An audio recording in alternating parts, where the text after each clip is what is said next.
Hey, hey everybody. Hey, What's going on? Hello. nothing, just excitement just running all through my body. So I'm not echoing tonight, huh? Oh, that's what's up. Maybe it was where I was sitting at or something. I Cause don't know. or maybe it was me. Why y'all don't come on the camera? Girl. You want me on camera? Yes, come on the camera. Cause I'm gonna turn my camera off while you talking. Oh, okay. Hey, hey everybody. Y'all, I got a new guest tonight, Mr. Daddy Lolo. Daddy Lolo. So, as everyone know, I was not at court yesterday, and Daddy Lolo was. So he gonna do the recap of Okay. yesterday. You got your notes together? You got your notes together, I Daddy? got the notes that I prepared. All right, all right. I couldn't get everything in because only was limited with a certain amount of sheets I was provided, and it was at the last moment thing. Because I was supposed to have brought my notepad with me, and I ended up leaving it by accident, and I had to borrow some sheets of paper. I'm sure you And got good notes. And I'm not as good as Dottie when it comes to bringing y'all these notes. So y'all gotta make sure that Dottie's always there, because nobody can do it like Dottie. No, Listen, listen, Tanya, did you hear what the huh? Did I hear what? Hi, Nova. uh Night, everyone. you got my number? Call. Did you hear the motion that they just put in? I know I sent it to you, Lolo. Mm-mm. Jennifer just No, put in a motion to asking for an acquittal. Oh, good. Yep. It, ain't that's what we looking for anyway? yep. We need it sooner than later. Oh, okay. Well, hopefully Promise. acquit of all charges or particular ones. Let me see. What did she say? Hold Let on. me put hold on. Let me put my phone. Do not disturb. Hey, Miss Fat. Why y'all doing that? Let me see what she said exactly. Yeah, we need this done ASAP.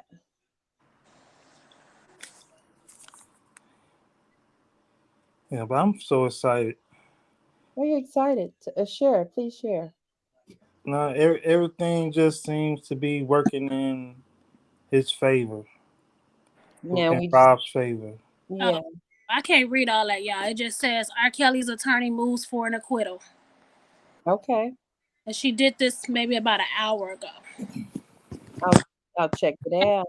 I gotta wait and try to blow that up later. He should, because technically the government ain't never even proved their case They Yeah. prove with a any bunch of of it. liars. Nope. You have to prove it beyond a reasonable doubt. And I don't think they met that criteria. Did you see Boosie reshare my post from the Celebrating R. Kelly group? No. Yeah, he reshared it on his Facebook. On his Facebook. Yeah, Did you screenshot it? yeah, That's what's up. Are you on your phone? yeah. I'm on my phone. I was going to say, can you show it to us? Can I? Hold on. Doing it from a different phone. Yeah, if you do it from your computer or a different phone. I don't have any eyelashes on, y'all, so I can't come on. Dottie, check your messenger. I sent it in the messenger. My other phone is dead. Oh, So I wouldn't be any help. You know what? I'm in the group, so let me look and see. just Yeah, go to Lil Boosie Facebook. and I'll post it in the community. Boosie Badass. Okay, so y'all, you want to get started? Tell us about yesterday. Okay. So this is what I prepared. Okay, before court started, jurors requested Friday off. The judge said that he'll play it by ear as they go along. Uh, he was hoping to have that decision made by the end of yesterday, but he never did. The government said they should be done and rest by Wednesday, which is tomorrow, but they ended up being done today. Um, Pauline and Tracy, the government asked for Pauline and Tracy not to be sketched, Okay. not to show So their faces. everybody that don't know who Pauline was, because from the beginning of this indictment, they have been calling her Pinky. So they changed the name over. I'm sorry to interrupt you, Lolo, but they changed the name over to Pauline. Thank you. Thank you. Pauline and Tracy was not to be sketched, not to show their faces in the drawings. Um, Jennifer asked government to update them on their will call list because they have people on the list that they don't intend to call anymore. And Jennifer wants them called, in particular, someone by the name of Kathy Collins. That's her name, right? Kathy Coral. Coral. Carol. Okay. Kathy See, Carol. I heard Collins, but it's Coral. See, that's why Dottie needs to be Carol. here taking these notes.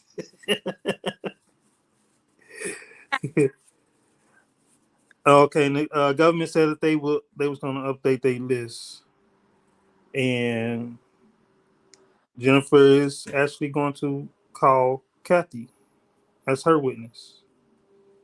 Then Polly enters, formerly known as Pinky.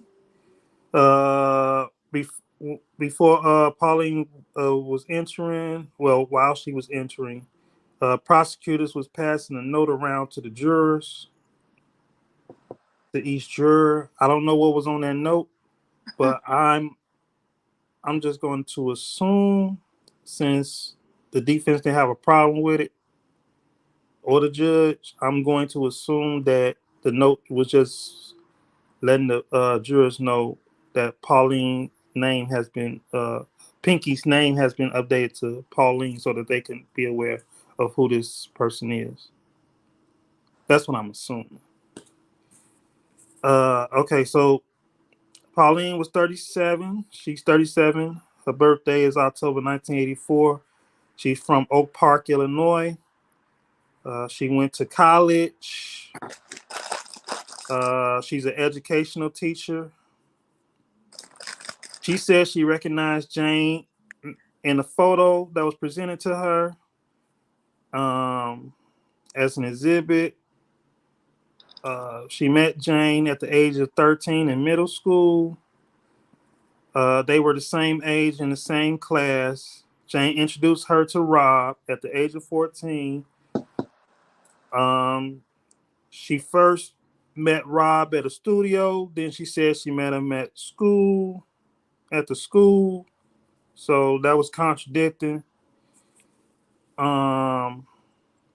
She said Jane was 14 too when she introduced Pauline to Rob.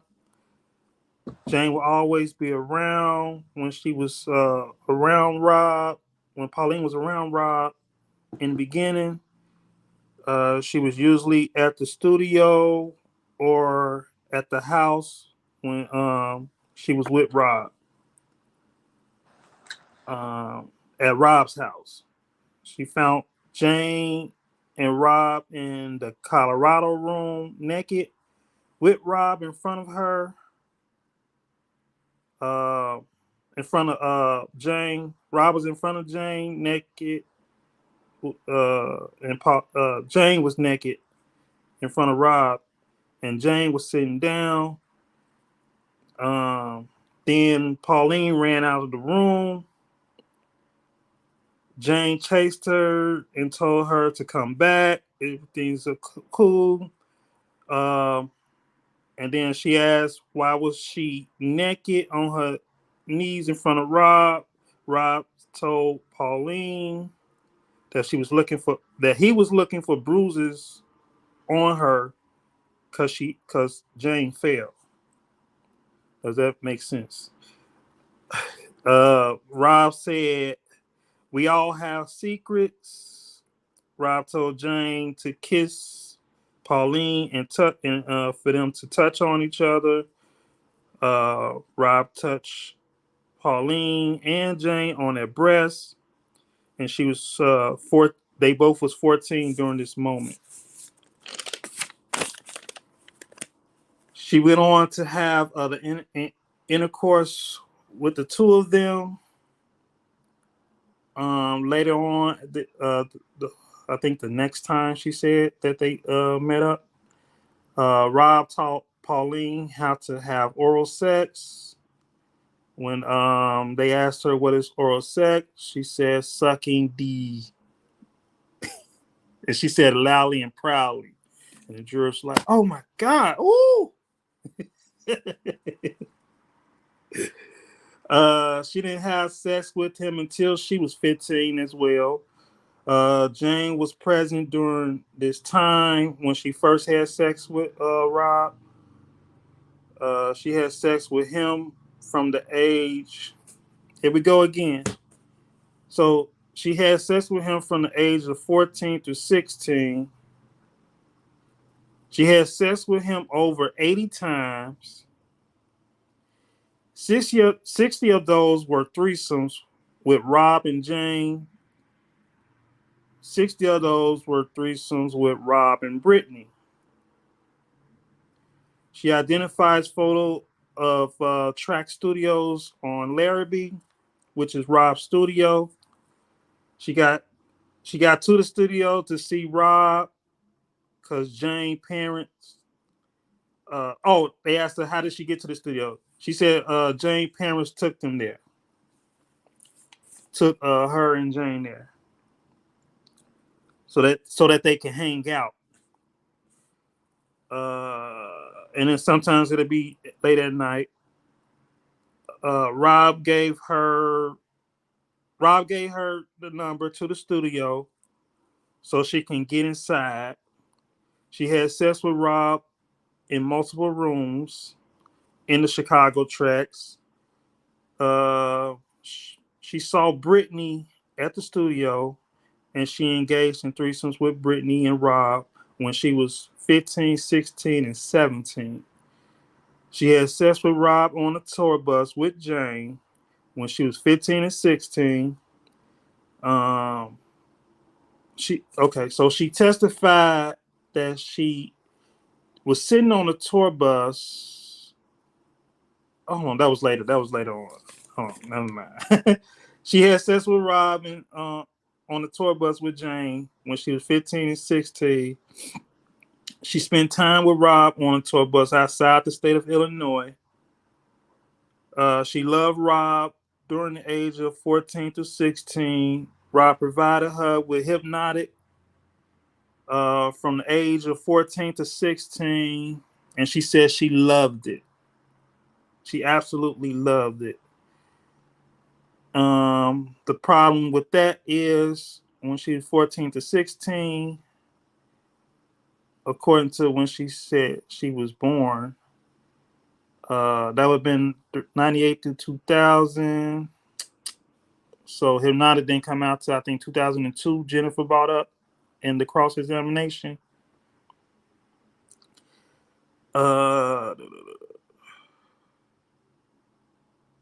Okay, so she had sex with Rob without Jane, and they asked her what was Jane's response to this. She said she didn't care because it was none of Jane's business that her and Rob was having sex without her. She got smart, and that caused a friction in every relationship. Rob recorded everything sexual with her alone and all the threesomes. She took a tape from Rob gym bag. She said she never watched it. She gave it back to him.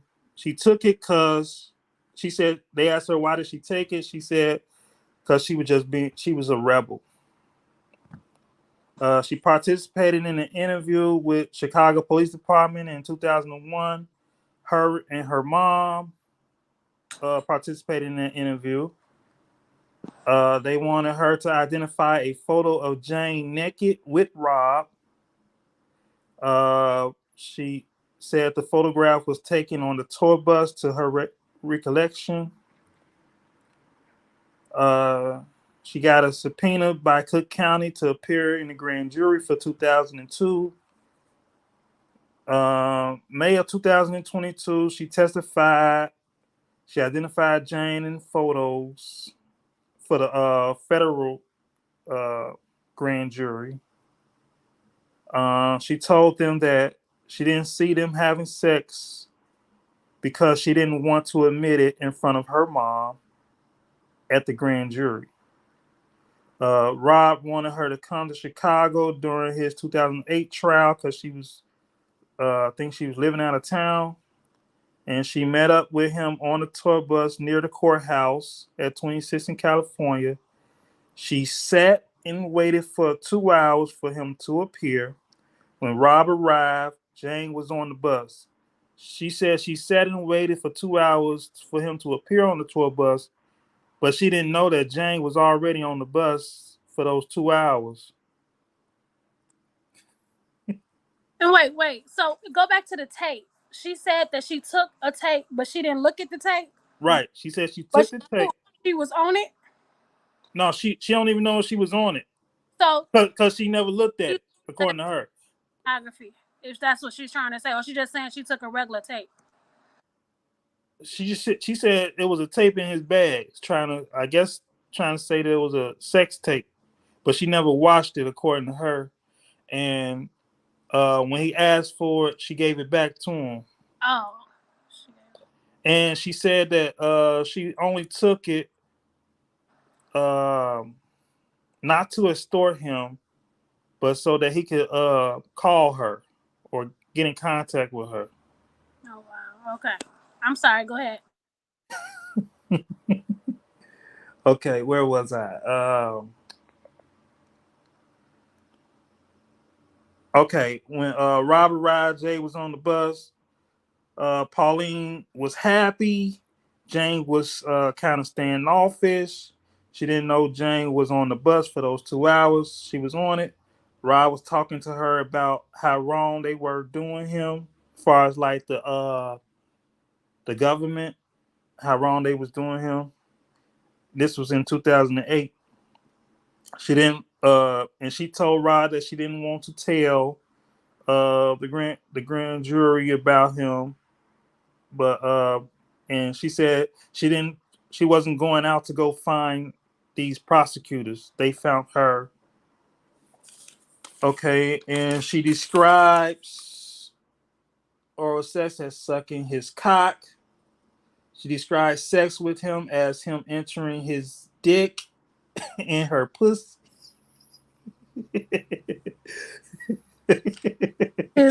You uncomfortable? I don't know if you allow cussing on this channel. I don't know. You basically saying what they said in the courtroom. So Yeah. Okay. Her and Brittany got mad at Rob for not answering their calls, so they plotted to get him to give them money. She still loves him. She said they were close friends, and she coming forward now because she a 37-year-old mama, and she'd kill someone if they did something to her kids. Okay, cross-examination. She was very hostile when Jennifer crossed her. She previously called the Colorado room the Pine room to the federal agents. So to her, it was. She also said it has lots of fur in it instead of wood, logs. It had instead of that, it'll have like lots of fur around the walls and stuff.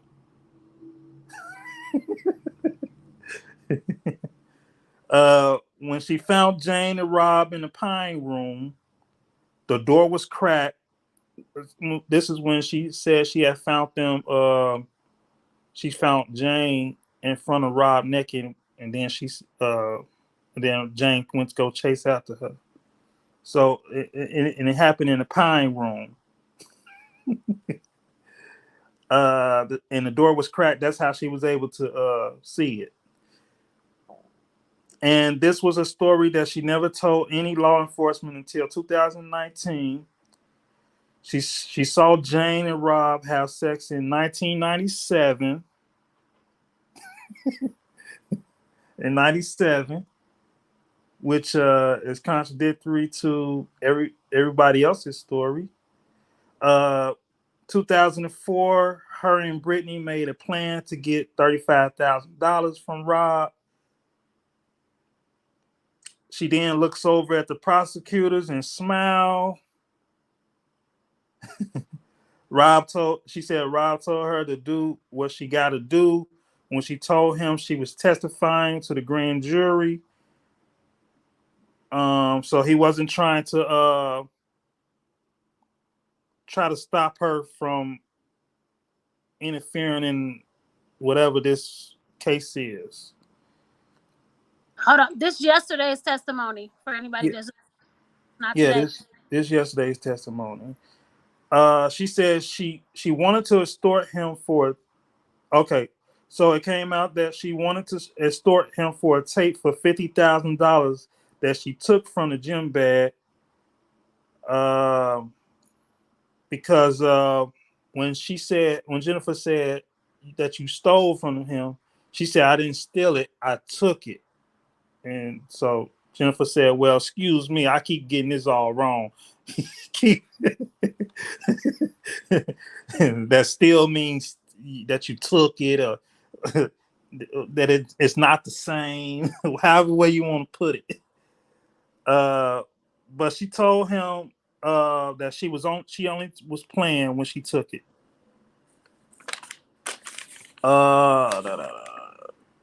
Okay. So, and she states that Drea was always at the house when they had sex at the house. When she was underage. And she said the kids was at the house when the threesomes began at the house in 1998, along with Drea, which is raised a red flag right there. Yeah, because he didn't have kids in 98. Yeah, Did he? Joanne was born in 98. Oh, was she? Yeah, Well, but she said the kids. The kids. That's what I meant. Like kids. Yeah. With an S. Government. Okay, so yeah, she said that Drea was there along with the kids, and then the government looks mad as the case is falling apart. In particular, prosecutor Julian.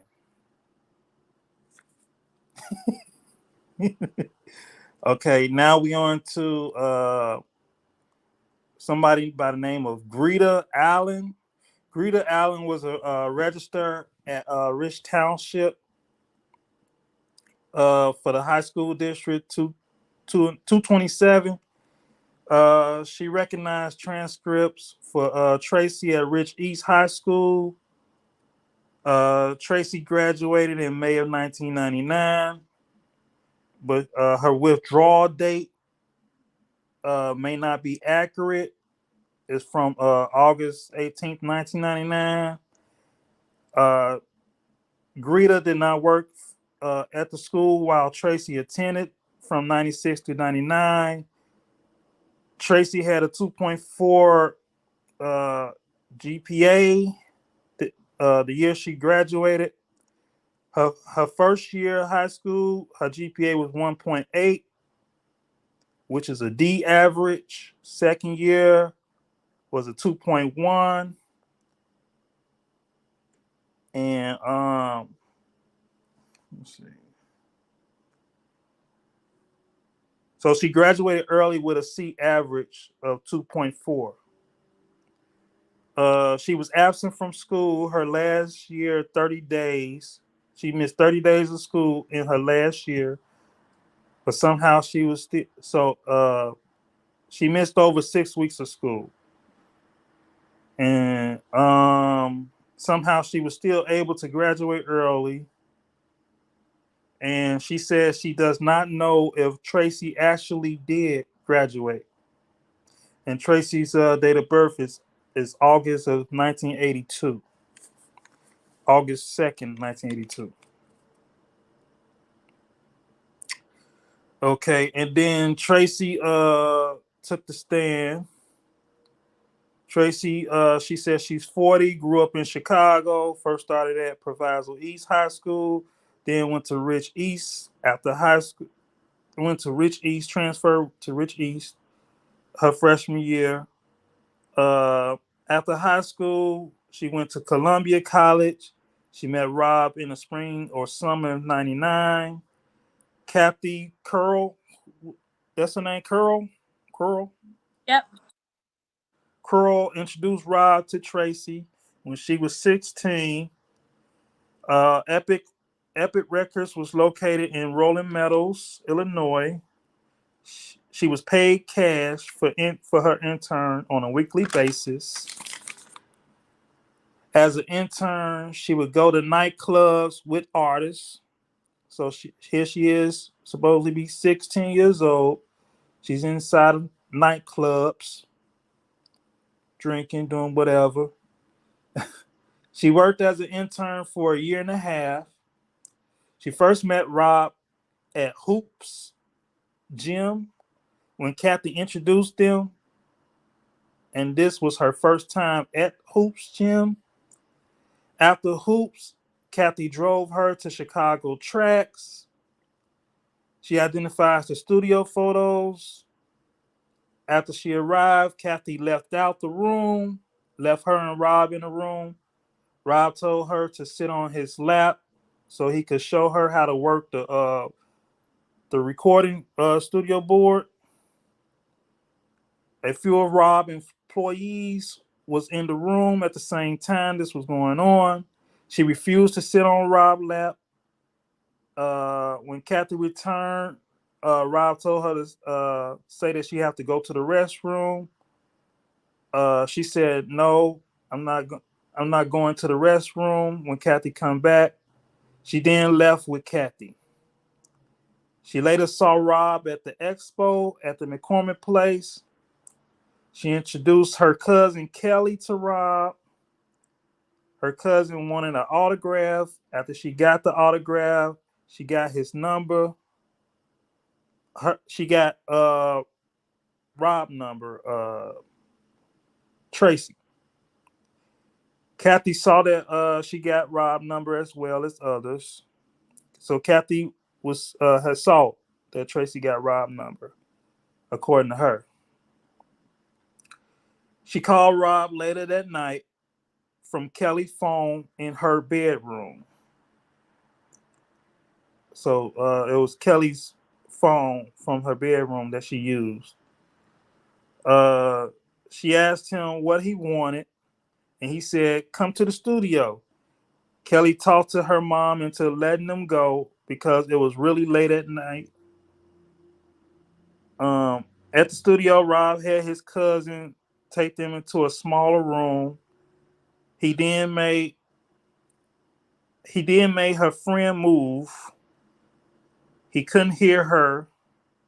He couldn't hear what Tracy was saying.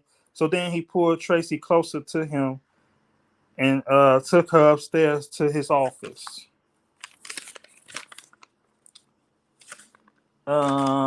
That's all of the notes I had. I had room for. So It was hold on a second because I want to ask you a question about one thing. Good job, Daddy Lolo. oh, thank you. I see. I'm not good as Dottie. Y'all Yeah, gotta make sure that Dottie goes. yeah, but that's a good job. You did good. Good notes. Thank you.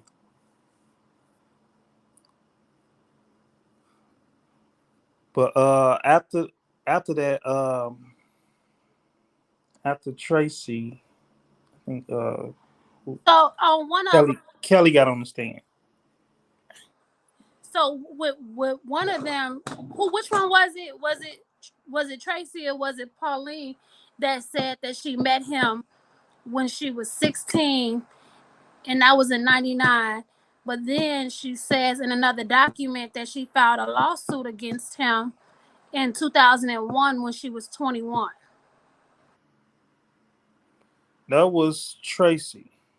So she was mixing her days. I mean, her everything all up. She Yeah. couldn't get her age right. So how old is she now? Tracy is 40 now. Yeah, So 40. Yeah, Tracy 40 now. is she 40 now? So that means in He 99 just turned 40. and like 7.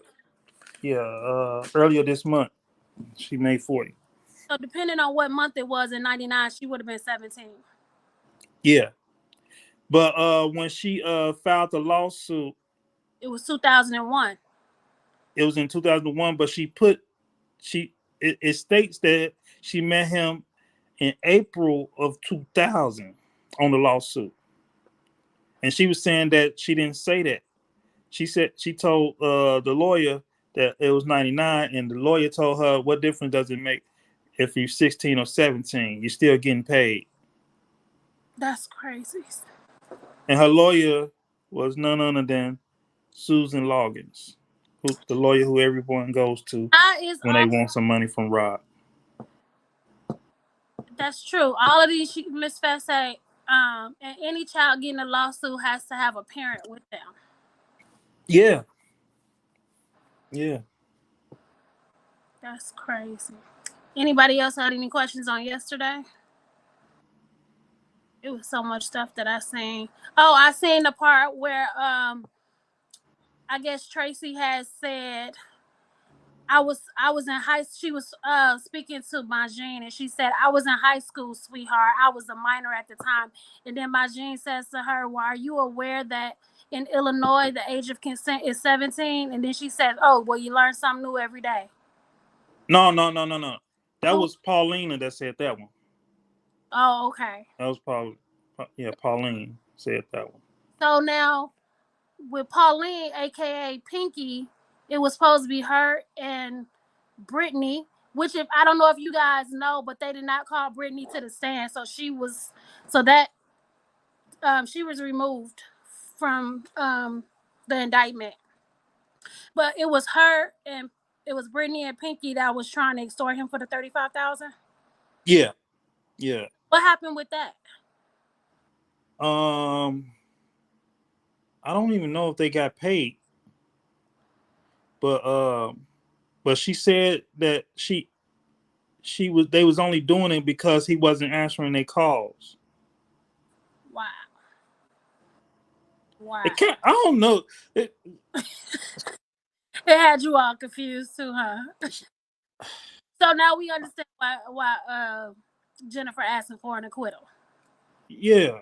I don't know. Someone said, I see they didn't call Derek Goddess.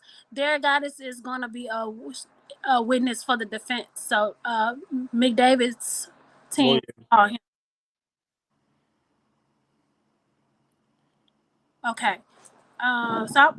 Yeah, but she was a very hostile witness. One of them was. Tracy was more okay in the beginning, but she got kind of hostile toward the end.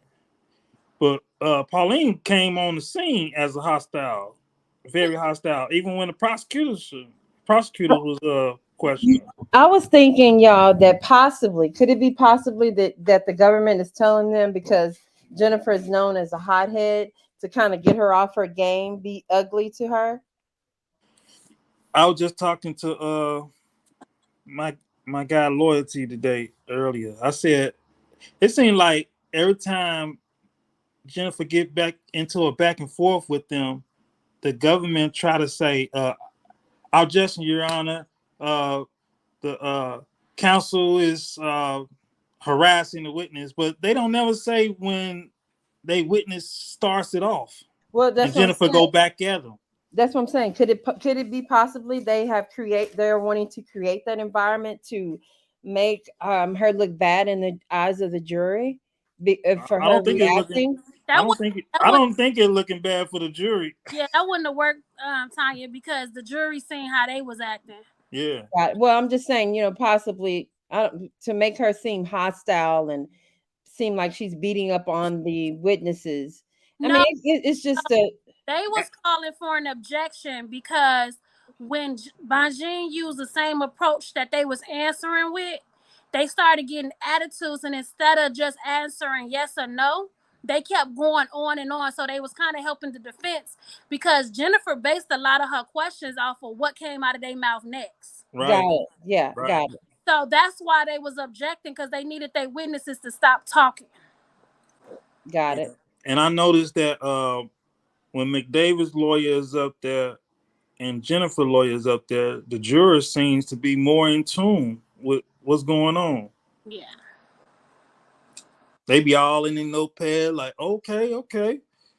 Yeah, but when June Brown's lawyer up there or the prosecution lawyer, they don't be like, oh yeah, with Pauline, it got to a point, I think jurors just stopped taking notes. They just put their notepad down, like, fuck. Oh gosh, let me get rid of this. Hold on, y'all. Got some haters in the chat. Okay. What they hating for? I don't know. They're angry. It didn't go out. It didn't work out the way they thought it would. Okay. So you done, Lolo? That was it? If something else comes to my mind, I'll bring it up. Okay. You go ahead and start for today. You talked about, okay, so did you talk about what Kelly Witherspoon testimony was? Do you remember? Her testimony was basically when the prosecution was just asking her about her relationship with Tracy. Yeah, her relationship with Tracy. When did she meet her? And she said she met her. They grew up together. Mm-hmm. She met her, I think, in like middle school. Probably got some of it. I got some of it. So you guys, when I came in, Kelly Witherspoon, she was actually a witch. She was still on the witness stand. She was about to be cross-examined by Jennifer. But before court actually started, the government wanted to talk about the motion to submit the transcripts into evidence. There was an objection from Bonjean. She was basically saying, why does the transcripts from 2008 need to be admitted into evidence when they already testified about their false statements? So what she's saying is, why does it need to be admitted if they got on this stand and testified that whatever they said in 2008 was false? So they went kind of back and forth with that. Eventually, the ended up granting that for the process for the government. Afterwards, so Bonjean proceeded to Kelly Witherspoon. She was a friend of Tracy. She said she met Kelly with Tracy back at the Black Women Expo. She saw Kelly give Tracy his phone number. She said after that, Kelly and Tracy began a sexual relationship. They asked Tracy before going to the expo, did you know that Robert would be there? She said no. Me and Tracy were surprised. The expo, she said, was sometime around the late summer months. She was not able to tell which month. She do know it was warm outside. The year to her knowledge was 1998. Dottie. Yeah. I just thought about something. Okay. What? When she said they started having a sexual relationship, how does she know if she didn't see it? Oh yeah, I don't know. Ain't that go to the hearsay? Yeah. Well, I think that's what Jennifer. I think she got a little bit deeper into that. Okay. So she says to her knowledge, she believes that year was 1998. She said Kelly was there signing autographs. Jennifer asked, was this before August the 2nd, 1998? She said, I'm not sure. She said she think it could have been closer to maybe the end of July, around July. So she's saying, so Jennifer says, so you're saying if it was before July, if it was before August the 2nd, which is Tracy's birthday, then you're saying that she was actually 15. And she goes, and she says, well, I'm not really good with math. And she said, well, no, she was 16 because she was already out of high school. This was after she had graduated. So she said, so it was probably more like 1998, 1999. Jennifer asked her, do you remember May 2022? You told the U.S. State's Attorney and the agent that was with him at that time that Tracy did not start messing with Kelly until she was 16. She said, no, I don't recall that. Jennifer asked her, would you like to look at this report? And she said, I would, because I don't remember when we had that convo. She said it was she was kind of all over the place with the dates. I don't remember. She said, I got kids and I got stuff going on. I'm 40 years old. This would happen long ago. She said, but she do remember giving testimony May 20th, 2022. And when she left, a couple of days later, she called them back to say, you know what, I think I made a mistake. I think I might have got some dates wrong. So she tried to correct it after that. Bajin shows her the report, page 2, last paragraph, and asks her to read it to herself. It says... So she says, so when you were, I'm sorry, hold on. It says that you said in that report, it actually says that she said Tracy wasn't 16. And then she says, yes, I see that, but I believe I messed up those days. Okay, but did you say that? And she said, yes, it's there. She said, do you remember? It would have been, you remember, your memory would have been a little bit better back in 2001 when you gave this report than it is now in 2022. And she said yes. So she said, will you recall giving this statement? Do you recall giving a statement in Tracy's lawsuit? And she said, yes, I believe I did. It says you prepared a statement that said the Black Women Expo was actually in 2000. She said, is that what I said? Yes, it is. She said, let me show it to you, as a matter of fact. This is dated, the report is actually dated for 2001, and you told them that just a year prior is when the Black Expo happened. So technically, your memory will actually be more on point because that was just a year, opposed to 21 years. So she said, correct. Yes, that's what it says. So in 2000, Tracy would have been more like 18, 19 years old. And she said, according to this. So Jennifer asked, so are you saying that someone fabricated these documents? She said, no, I'm not saying that. I'm just saying they could have gotten it mixed up. Everybody gets stuff mixed up, you guys. She said because she recalled incidents that had took place that kind of helped her memory. She said, for example, they had went to Miami. And so then Jennifer says, okay, since you mentioned Florida, she said, go ahead and read that other paragraph to yourself at the bottom. And it says, what year did you say Tracy actually went to Florida? And in that same report, in the last paragraph, she states that Tracy went to Florida in 2001. And she said, and you see the signature on that. Whose signature is that? She said, it's mine. And it's there. You signed that. She said, yes. It said, Tracy had actually stopped seeing Rob in February of 2001. Then she asked, yes, but can I see the date again on that? She signed that report August the 10th, 2001.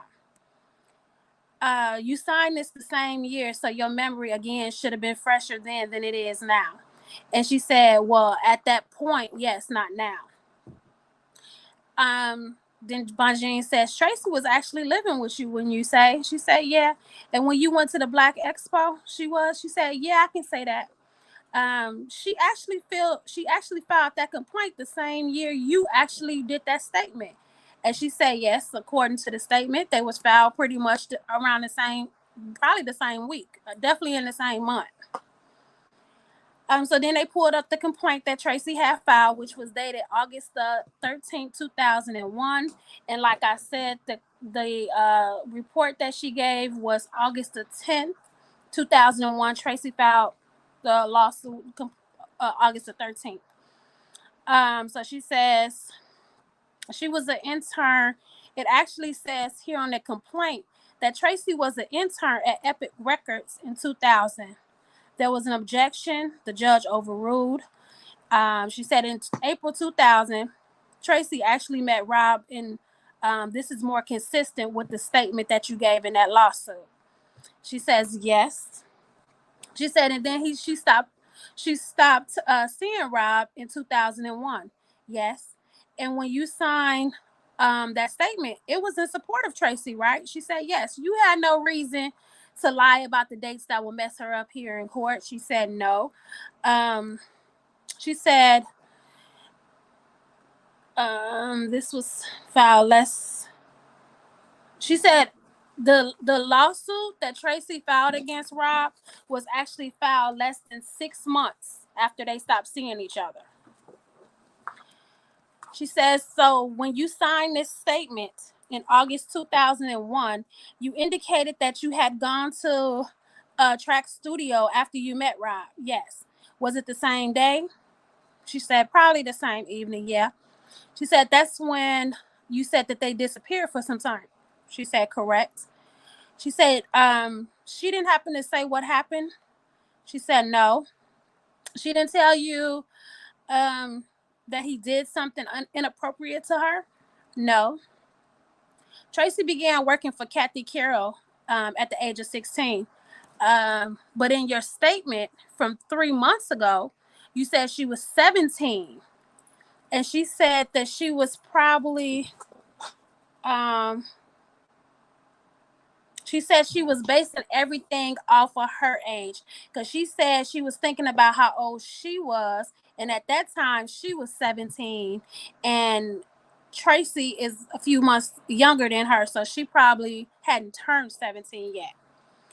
Let me see. She said that was one of the things that she had thought about after she gave her statement to the agents, and then that's when she called and gave them a phone call to retract those dates. And then Bonjean says, you think you will remember better in 2001 than in 2022. She says, I'm not sure what that is, what you're talking about. She said, but we didn't meet him in 2000. She goes back to saying we met him in 98, 99. You told the government that you went to Track Studios the day after, not the same day that you met. She said again, I wasn't sure what day it was, but probably so. So she said, what makes you so confident now? Then when you had that, she said, what makes you so confident now? Did you have a conversation with someone to refresh your memory or such and such? And she said, no, I just remember the dates and stuff more clear now. She said afterwards they went to the Westin Hotel. After the Westin Hotel incident, Tracy didn't tell you about that. No. Hey, Lolo, do you know anything? Because I don't have the notes on that. That's from yesterday too. Do you know what happened at the Westin Hotel? What incident they talking about? Yeah. At the Westin Hotel, Tracy had met Rob there, and she brought Kelly there, and Rob gave Kelly some money to go downstairs to get some breakfast, and Rob and Tracy end up having sex while Kelly was gone downstairs to get the breakfast. Okay, but here she says she was upset. Kelly Witherspoon is saying that she was upset Tracy that Kelly had just that he didn't. And she says that's how she remembers it. Tracy being upset because he didn't see her. And she said that she was also upset because he wasn't willing to give her a monogamous relationship and just be with her. She said she found all of that out to be true once she filed the lawsuit. So I'm guessing that came out at the lawsuit. She said she had never disclosed her reason for being upset before that, and she was also upset because apparently Rob was giving the other girls gifts as well as her, and she didn't like that either.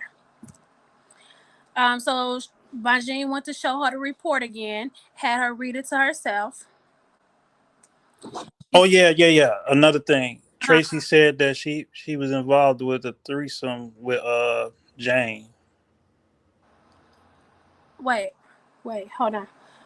Um, Tracy said she was involved in the threesome With Jane, and she also said Drea had while she was at the house, Drea was trying to make passes at her. I thought she said Drea started having sex with her at 16. Is what? Yeah. Oh, okay. Yeah. So at this point, Kelly just testified that she found out later that Tracy was really upset with Rob because he wasn't in a monogamous relationship, and he was giving out gifts to his other girlfriends as well, and not just her. So she said she didn't find this; it wasn't disclosed until that lawsuit. So then Bonjean shows her the report again and asks her to read it to herself. She says, "I apologize. I do remember this situation." Jennifer says, "So you can recall her being upset?" Yes. And then that's when she says, "Because of seeing Kelly give other girlfriends gifts." Yes, according to this. Um, she said, "I remember her being mad, but not on a consistent basis. Like she never told me, like, oh, I'm mad at Rob or this and that. She just said this particular time is what she knew about." Jennifer says, "You do understand that this is notes from the federal government based on the interviews that they gave to you." And she said, "Yes." And she said, and I'm not taking that from them. And I'm not saying anything different. And Jennifer says, "Well, yes, you are technically." And she says, "And again, I remember after I had the convo with them, this information came to me that this information was incorrect." And Jennifer says, "You also said regarding the Westin Hotel, which was in September 19, 2019, you do recall going, correct?" She said, "Yes." You told the government, um, that Tracy was not in high school and may have been 18. She said, "Well, I don't remember that." She said, "Well, okay, would you like to see it again?" She said, "Okay." Middle paragraph. She said, "Yes, I see it." So you told the agents Tracy wasn't in high school and she may have been 18. She said, "Okay, doesn't it says may have been. Doesn't say it doesn't say 16 either. It says may have been. So that means she probably wasn't 18 either." So they said, "So just 3 months ago, you told the government she may have been 17, but she was 16 is what you're saying now." She said that's she said, "That's my word and it's not definite." Um, she said, "But this was just 3 months ago, correct?" She said, "But I had time to reflect." I'm sorry. She said, "What, you have time to reflect?" She said, "No, I just." She said, "Okay, I'm sorry, you guys. What, did you have time to reflect?" She said, "No, I just don't sit around and think about R. Kelly and Tracy and their relationship. I got a husband, I got kids, I got a business to run. Everything I said was may. I never said for sure. I was never sure of any of my dates." So then Jennifer says, "The same report says you think Tracy." Again, you said that you think Tracy was 18 years old, and she drove her own car to the Westin Hotel by herself. Now you're coming in saying that she was absolutely 16. Yes, but the statement said 17 and then 18. She said, yeah, according to the statement, I guess. So are you suggesting that everybody got it wrong? She said, what I suggest it is maybe or maybe not, and maybe and maybe not are not certainties. Um, she said, but when you signed here, was there any uncertainties? And she said, it could have been. And she said, but there wasn't. And then Kelly says, okay. So in 2019, you said nothing about you believed. She said, I don't know. She said, I don't see the whole statement on here, so I don't know. Okay, well, we're going. I'm sorry. She said, okay, well, we're gonna look at it as it is. She said, okay. She said, to I want you to read where it says that you said you believe or maybe, and at that time Jennifer was actually mocking her because she was saying maybe does not mean certainties. So Jennifer started kind of mocking her, and then there was objection, and the government said that Jennifer was harassing the witness. The judge says, the judge tells her, "Go ahead, you can answer the question." And she said, well, I see where it says she graduated from high school at 15 or 16, but that's not what the question is. She said, okay, well, what are you asking? She said, what does it say? Tracy had a sexual experience with Kelly after the Black Expo. You can go to the next page. So she goes to the next page. She's still reading. And then she goes to the next page. And then she goes to the next page. And she says, okay, I'm done. Well, did you see anywhere that it says that Tracy had sex with R. Kelly at the Black Expo when she was 15 or 16? And she says, I don't see where I told them that she was 17 or 18 either. She said, okay, well, go back to page 4. She said, okay, that's what we already talked about. She said, it says she may have been 18. Okay, but you didn't say 16. And she said, okay. So let's look at the last paragraph, page 2 of that same statement. You said in it that you didn't believe she was 16 at all. She says, I apologize. Where are you? She said, your testimony. This is your testimony that you called the government. And it's your testimony that you called the government in May of 2022. She said, I called because I thought I was wrong about my dates. Who did you speak to? She said, I don't remember. It was a woman. It was a few days after May 20th. May 23rd, she says, I'm not even listening to the dates that you're giving me no more. And so she said, okay. She clarified what she was saying. And she said, but it was after your interview that you gave them that you called. Correct. She said, at that time, did the government say to you or ask you about the statement that you made prior to that? She said they may have. She said, well, I'm going to show you something. Who else was there at this Black Expo? Was there any other celebrities? She says, I don't remember. She said, so you confident that this was in 1999? She said it was around that time. She said, so if I give you something, would it refresh your memory? She said, no. She said, not even if I showed you a flyer? She said, no. And then there was an objection because the government was saying that she already said that nothing you could do will refresh her memory. So then she said, well, what happened if you learned that Kelly didn't appear at the Black Expo in 1999, but he was actually there in 2000? Would you think differently about the dates again? And she said, no. How do you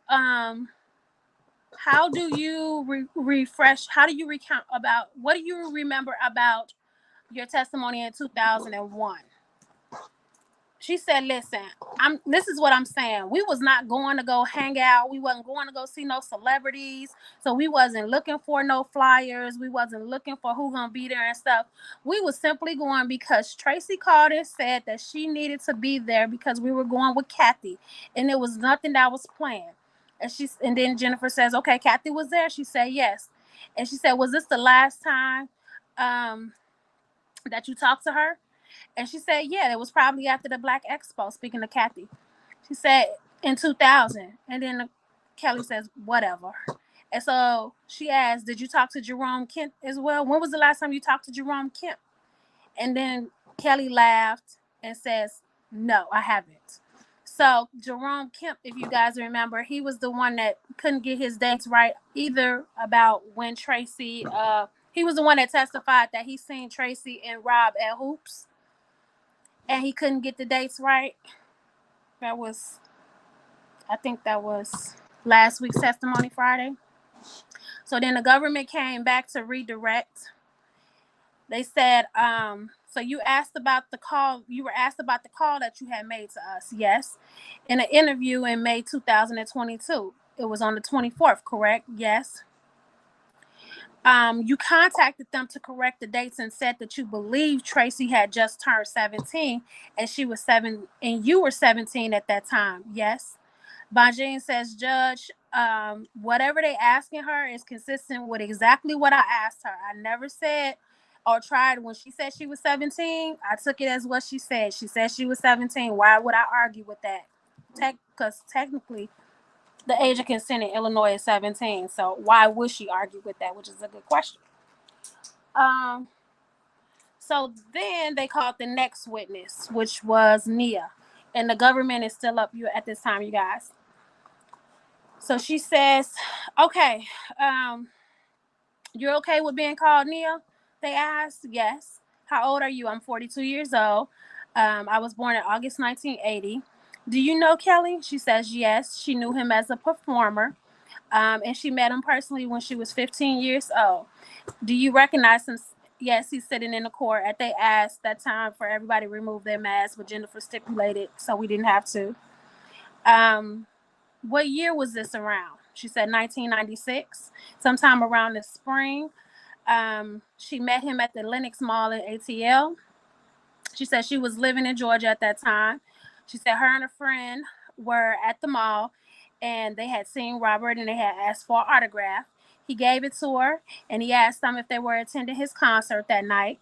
They said no, they didn't have tickets. He wrote his phone number on the autograph. He told a man, he motioned to a guy and told the guy to take their names and etc. and to give them tickets. She said she didn't go because she didn't have a ride. Her friend didn't want to go. She did call a number after leaving the mall. He didn't answer. She left a voicemail. She said eventually she ended up talking to him on the phone. It was probably a day or two later. They asked, how do you know that it was Rob? She said, well, it was the number on the paper that he gave me, and I assumed that it was him. She said he asked if we had came to the concert, and she said no, and she explained why. She said she was very disappointed that she wasn't able to attend. She said the third time she spoke to him, that may have been the time on the phone when she told him about her age. The third time actually happened within a few weeks of her meeting him. And she said at this point we had discussed if I would come to Chicago to see him perform. She said they didn't discuss where exactly. She said he was going to have someone send. I'm sorry. She said he was going to have someone call her. She said that person did call her and told her arrangements, which was she was actually going to go to Minnesota, the Target Center. She didn't know exactly what city that was in. They asked her to tell the jury the nature of her convos. Like, were they casual, like, hey, friend, or like that, or was it more intimate? How was it? She said, well, when we spoke, it was pretty casual. It was like, you met someone at the mall and we was getting to know each other. She said we were interested in each other. She said I did have romantic feelings for him. She said he only said that he looked forward to seeing me. And she said vice versa. She said the same thing to him. So, then she said she went to see him when she was still 15 years old in Minnesota. And they asked, how long was it after the initial meeting did you go to Minnesota? And she said she really don't recall, but it might have been about 6 weeks. She said the concert was on a weekday. No, they said, was it on a weekday? She said, no, it was a weekend. She lived at home with her mother. She didn't tell her mother anything about where she was going, except some friends and her older brother. She said a limo picked her up from her mom's apartment, took her to the airport. On the way to the airport, she stopped at a nearby gas station. She said she picked up a single red rose, and she did that because she wanted him to know how she felt about him, and she thought it was a kind gesture to bring that.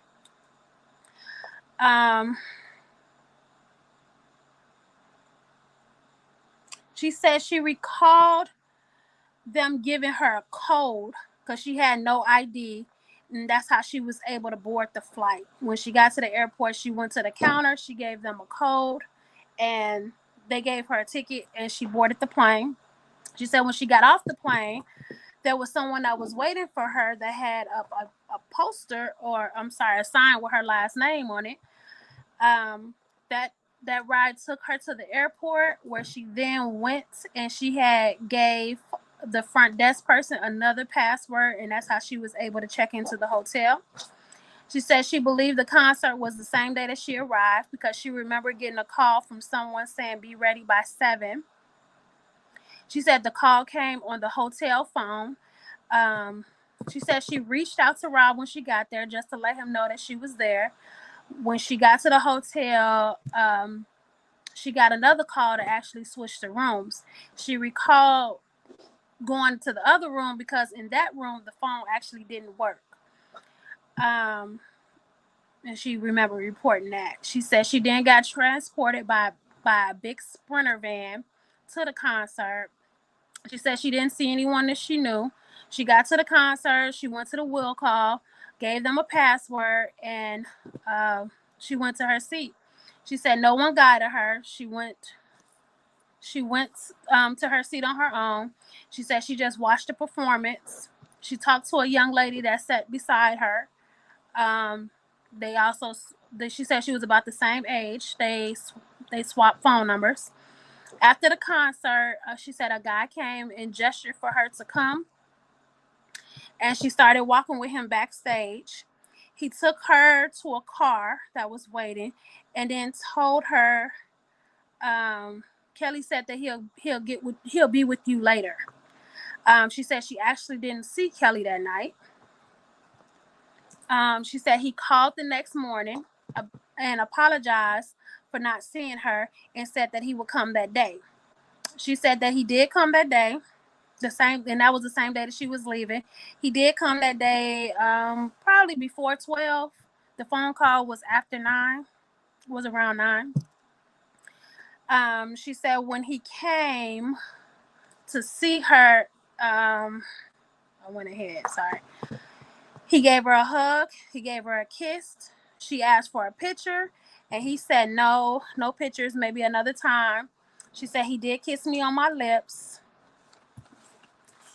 She said after the picture conversation, he sat down on the bed, and he told me to undress and to walk around the room. And eventually she sat down next to him. He kissed her again, and then he kissed her breasts, and then he began to masturbate. He asked her, was she a virgin? She said she was. And then he asked her to come see him in Chicago. She told him that she would. She said that conversation about was she a virgin and to come see him in Chicago actually happened prior to him masturbating. She said after he came, he wiped himself off and then he left.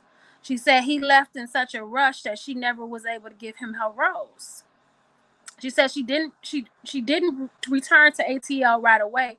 Instead, she went to the girl's house that she had met at the concert. Eventually, she ended up, while she was there, she called the airport and she delayed her flight back to the ATL. Okay, are we all still together here? She did this all while being what age? Oh, so the biggest thing. Yeah, this was all when she was 15, according to her. To call the airport and change their flights. Okay. Yeah, I'm not that. I don't know about that story. She didn't graduate early. This is not the same girl, Lady Earth. Okay, so she said when she got back to the ATL, um, her and Rob had discussed that she would come and visit him after school. So once she got out of school, she said this was around 1996. She remember it was the summer she went. She actually did go to Chicago, but she went to visit family. She said she wasn't there the entire summer, but the majority of it. She said this was probably sometime in June because in the ATL, most of the schools let out in June. So it was sometime around then. She said she was still 15 because her birthday isn't until August. They asked, "Where did you stay?" She said, "I stayed at an aunt and a cousin's house." She said she reached out to Kelly to discuss her coming to see him over the phone. They said, "Did you go?" She said, "Not right away, but the next time she was able to convince her cousins to take her." Um, they asked, "Where did you make plans to meet?" And she said, "At his studio."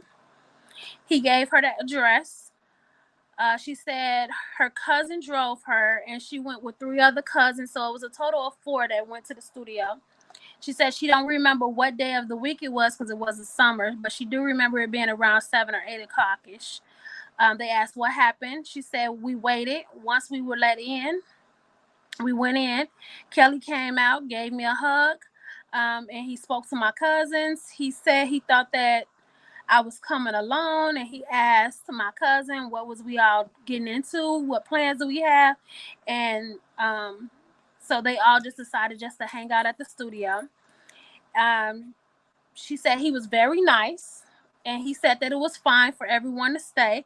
So he took them from the office area that they had started at, and he took them into a waiting room area where they can actually kind of see the recording that he was doing. She said they stayed in there from about, now she says from about 6 to 7 p.m. to maybe about 2 a.m. in the morning. She said they stayed in the waiting room the majority of the time. She said some other guys were in there and they were kind of flirting with her cousins. She said Rob wasn't around. Remember this testimony, you guys. She said Rob wasn't around in that room. He was in the studio recording. And they said, "Well, did you see him? Did you see him one on one at any time?" She said, "Yes." He let one of the guys know that he wanted to speak to me. She said, "I went into the hallway. He met me in the hallway. He greeted me with a hug and a kiss. He held on to me for a while." She said, "But then he kissed my neck while holding on to my waist and my butt. He fondled my chest, and then he put his hands in my pants. He touched my vagina, and he caressed my behind. He touched the inside and the outside of my vagina."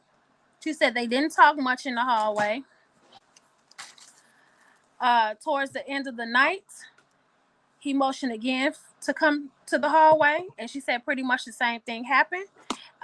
She said, but this was more like a "okay, well, I'll see you later, goodbye" type of thing this time.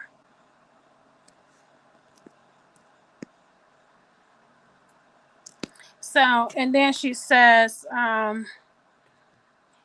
they said you didn't tell anyone. She said she didn't tell anyone because she was embarrassed and because their entire reason for coming with her was prevent anything from happening to her. They said, "Did you see Rob as you were leaving?" She said she didn't hear from him again. She called several times. She never got an answer from him. He never called her back. She seen him again on a video set for If I Could Turn Back the Hands of Time in Cali. She said at that time she was pursuing a modeling and acting career. She said when she saw him, he never even acknowledged her. He didn't say hello. He didn't look. He barely looked in her direction.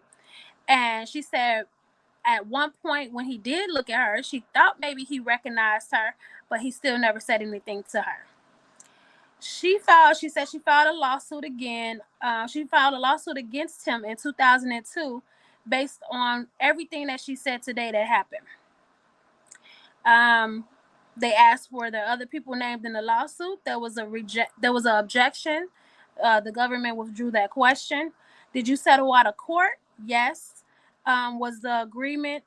What was the agreement? There was an objection. Of course, the defense is like, we don't need to talk about whatever the agreement was. Um, so then he rephrased it. He said, was the agreement for money? She said yes. And how much? And it was $500,000. Then there was an objection. The government said, no further questions. We took a short 15-minute break. So when we came back, Banjin cross-examined. Tanya, y'all got any questions? Tanya, you got any questions? Lolo, you. No, ma'am, this is good. No questions. You the GOAT, Dottie. You the GOAT. Thanks, Lolo. Okay, so then Banjin cross-examined. She said, okay, so you said you testified that you met him at the mall in ATL. Yes. Do you know what he was actually doing at the mall? And she said, I don't know. She said, well, was he wandering around with an entourage? Was he shopping? She said, yeah, he was wandering around with an entourage. You were a fan, correct? Yes. So did you approach him? She said, yeah, I walked up to him. You didn't give any details about yourself, your age, or anything at that time. She said, no. She said, I just met him at the mall and got an autograph and the number. I'm sorry, you guys. Hold on. Okay, so she says, so Jennifer says, okay, so he just gave you an autograph. She says, yes. Do you still have it? She said, no. Do you know where it is? She said, no, I moved around so much. I don't know where it could be. It's probably gotten lost. She said, I just remember him signing it on a piece of paper and on the top right corner of the paper writing his phone number. She said, I believe it was a cell phone because we was able to reach him when he was out of town, like when he was touring. So she said, so I'm pretty much assuming it was a cell phone, but she stressed that she didn't have a cell phone. So they said, so you're saying he was having a concert in ATL and he left you tickets at what, Will Call? And she said, yeah, I wasn't sure about that because he just told me to give the names and to the guy, and then he left us the tickets. She said, I didn't go pretty much because of my friend. And Jennifer said, right, your friend, you had no transportation, right? And she said, correct. How many conversations do you think you had? She said, many. How many times did he call you? She said, I only recall him calling me back after we had just spoke, and he called back and said, I just wanted you to know that this is real. She said, but most of the times I called him. She said she don't remember the date of the concert, but she do believe that it was the spring, and it was around the time he performed with LL Cool J and Escape. She said, but you can Google it, and I'm pretty sure this is what Nia is telling Banjin. You can go and Google it, and I'm sure you'll see the dates. So Banjin said, oh, so is that what you had to do? Did you Google it? And she said, no, I didn't have to Google it because I was there, so I know who performed. So Jennifer said, so what makes you think that I could find it if you didn't? Hold on, Dottie. Jennifer should have Googled it and should have been like, well, according to Google, it doesn't even say that he had a concert in Minneapolis. It was, how do you know if I Google it that I'm going to find it if you didn't already Google it and know that it was there? You see what I'm saying? So that's what Jennifer was getting at. And she went into, well, basically you can find anything on the internet now. So she said, so you're assuming that I could find it on the internet. Hold on. And then Jennifer told her, if you don't know the answer to a question, just say that you don't know. And then she said, okay, I apologize. And she said, well, you didn't have ID, correct? Right. You were living with your mother? And she said, yes. Did you tell her that you met R. Kelly? She said, no. She said, well, how did you travel without the ID given? She said, I had a password, but she said I was given a password. I didn't have an ID. Okay, she said, and you gave the password to the counter person and they gave you the ticket? She says, yes, and I boarded a plane. And she says she remembered that a woman booked the flight. So she said my mother was a registered nurse and she was already gone when I left. She said I told her I was going over a friend's house, so my mother pretty much assumed, it was okay because it was a regular weekend thing.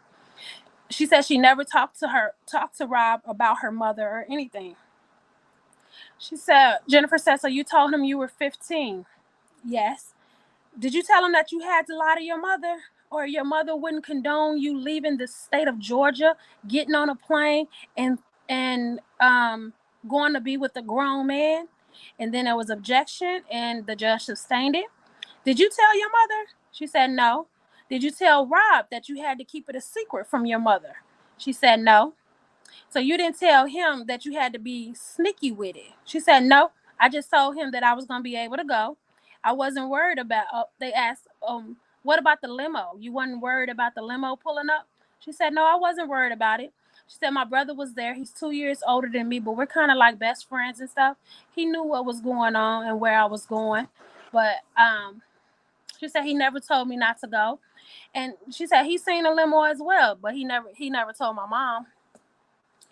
They said you testified you went to the airport, provided a passport that was given on the itinerary.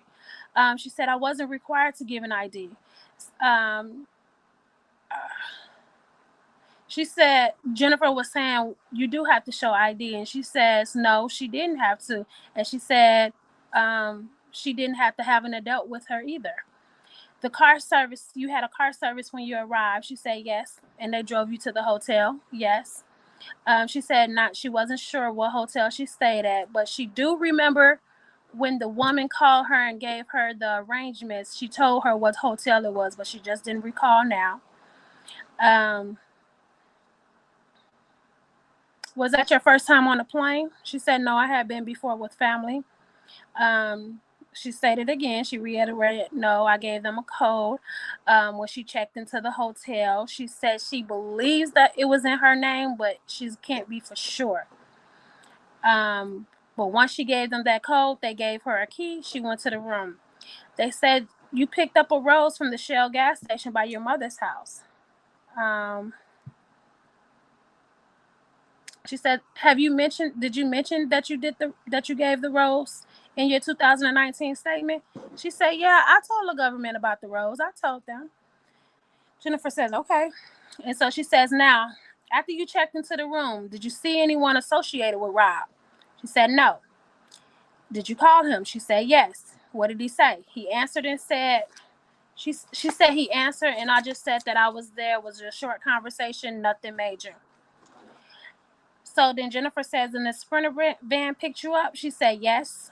She remembered there were a lot of seats on the van. She said there was a lot of other people on the van. Did you see anybody that was associated? Do you know if this van was associated to Rob or was it actually associated to the hotel? And she said she's not sure who it belonged to, but she just know that whoever called her told her that it would be waiting out there to take her to the concert. Okay, so when you went to the concert, you went backstage. She said she went backstage. There was a bodyguard that motioned for her, and she went straight through the backstage. She didn't stop. She went to a car. She said she went to the hotel. She didn't see Rob. He called again at 9 a.m. the next morning, apologized, and said he was coming to see her, and he did. And she said she can't recall the exact date, but she did. When she went to Chicago, she knew it was around the early summer. She was staying with family. She says he didn't arrange for her to come because he didn't make that arrangement for her to come. She was coming anyway because she was going to come up there and spend the summer with her family. Jennifer said, so you indicated that you delayed the flight in Minnesota. She said, yes, because I wanted to stay with the girl. She said you called and she said I called. There was no penalties or anything like that to change. She said, and I did go back to the hotel, board the flight with no ID or anything, and I got back to Georgia. So then Jennifer says, okay, well, we're going to go back to the Chicago incident. You stayed with your aunt and cousins. Yes. And when you got there, you reached out to Kelly, correct? She said, yes. She said, the first time I called him, he wanted to see me. I couldn't. She said I couldn't because I wanted to go alone. And she said, and then my cousin didn't want me to go because she said that I was too young. And she said the second time I pretty much convinced my cousins and they all went with me. So Jennifer says, well, I thought you said you couldn't go because you couldn't find transportation. You didn't have a ride. And she said, well, yeah, I didn't have a ride. I couldn't go anywhere without, if I wasn't going with my family or my friends. So Jennifer says, so Kelly couldn't send you a car? He couldn't send you a ride? She said, nope, and I didn't ask him to. She said, I didn't ask him to send me the first one. So he sent you a limo in Atlanta, but he couldn't, once you reached Chicago and you talked to him and he wanted to see you, he couldn't send you a car to get from where you were to the studio. So then and that's just me saying that part, y'all. So then she says, no, she said that for real. Well, yeah, I'm co-signing that. Says, did you tell him that you had brought 3 other people with you? She said, no, I didn't tell him when I was there. She said, but I think my family, you know, they probably came as fans, and at the same time, they were being big cousins too. She said, we went to a seating area. Yes, we got there. It was about 6 or 7. We didn't leave until about 2. She said she seen Sparkle. She was in there recording. They asked anybody else. She said no. They said you testified on 2 occasions. You were invited out into the hallway. She said yes. Did your cousin say no? She said that you're not going out there. She said no. Did they do anything to prevent you from spending time alone with him in the hallway? No. She said no. After these interactions with Rob, did they say, hold on, we leaving, we not staying here? She said no, I didn't say anything to them. Did they ask you where you even went at that time? She said no. They said, did you mention anything to them after you left? She said no. So then she did leave with the cousins. She said she didn't see Rob again that summer. No. Jennifer says, but you seen him on the video shoot, correct? She said yes. She says at that time she was about 19 years old, so this had to be maybe 98, 99. So right there, she's the same age as me. So if she's saying that she was 19 years old and her birthday is in August, no way it could have been in 98. It had to be 99. She would have did better saying 99, 2000. And if I'm not mistaken, I think somebody looked it up and said that video was shot in 2000. Y'all can, you know. So then she said, which video was it again? I'm sorry. If I could turn time. Let me look. No, you can go ahead, Dottie. I'm sorry. Okay. If I could recall, I think it was 99. So then she said, Jennifer said, so you were pursuing modeling and acting, you said. She said, yes. For how long? And she said, I'm not sure. Jennifer said, was you a working model or actor? And she said, no, she pretty much just pursued it for 2 years. So I'm going to just tell you, in my perspective, I think what Jennifer was getting at, she said that she was pursuing modeling and acting. That's how she became an extra on that video shoot. But I think Jennifer is more so saying, no, you're a stalker. I'm summing it. That's how you got on that video shoot. Because she asked her, are you a working model? And she said no. She just pursued something for 2 years. She said she didn't have anything major. She was an extra in that video. She said she knew Rob. She said she did know that was Rob's video. Jennifer asked, did you say anything to him? She said no. Did he say anything to you? She said no, he didn't say anything to me. She said it was only about 15 people on that shoot. She said she just assumed maybe he met so many people that he just didn't remember me. She said I was very disappointed. She said my feelings was hurt.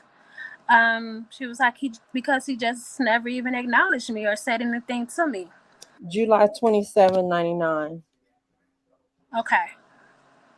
So she was right. So she was actually 18. if it was July, because her birthday's in August.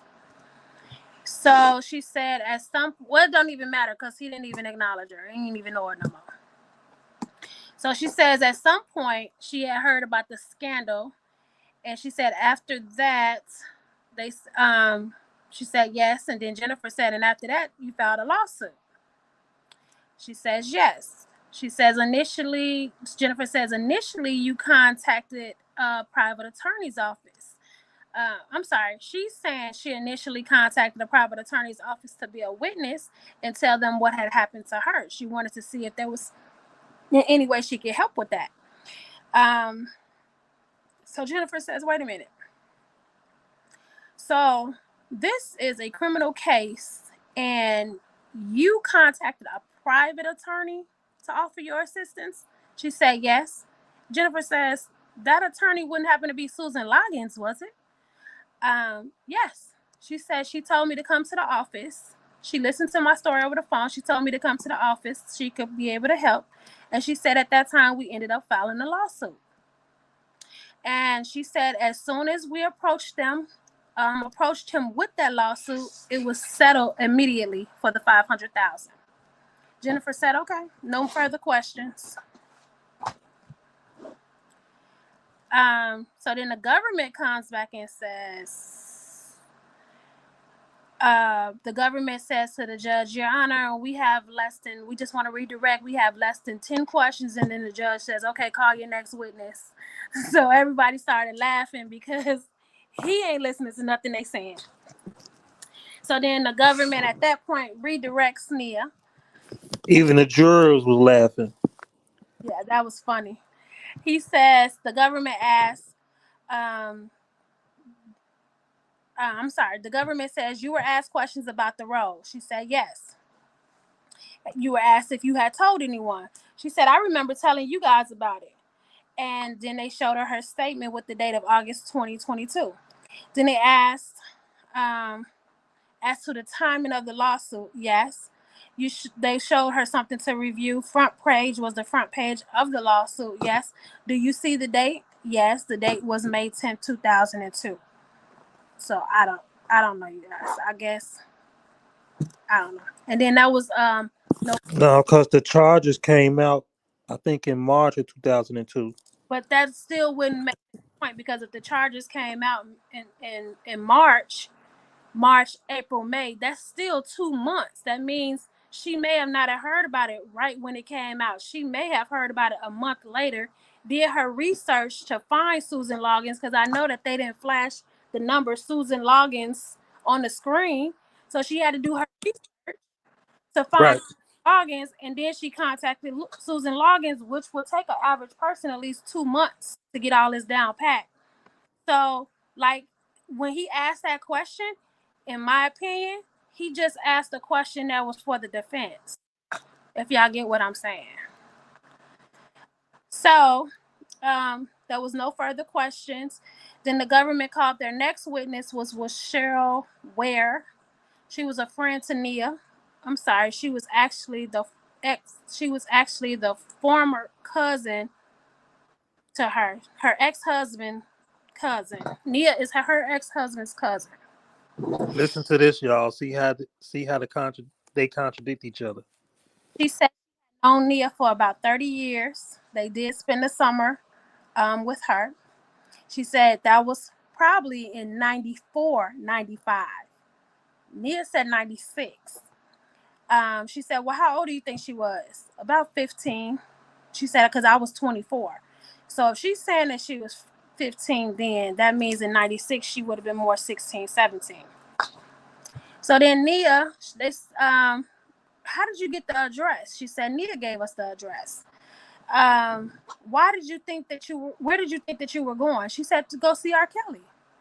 Nia told us, she said Nia told us about it. My sister-in-law actually drove us. She pretty much said all the family that went, which was 3 cousins and Nia.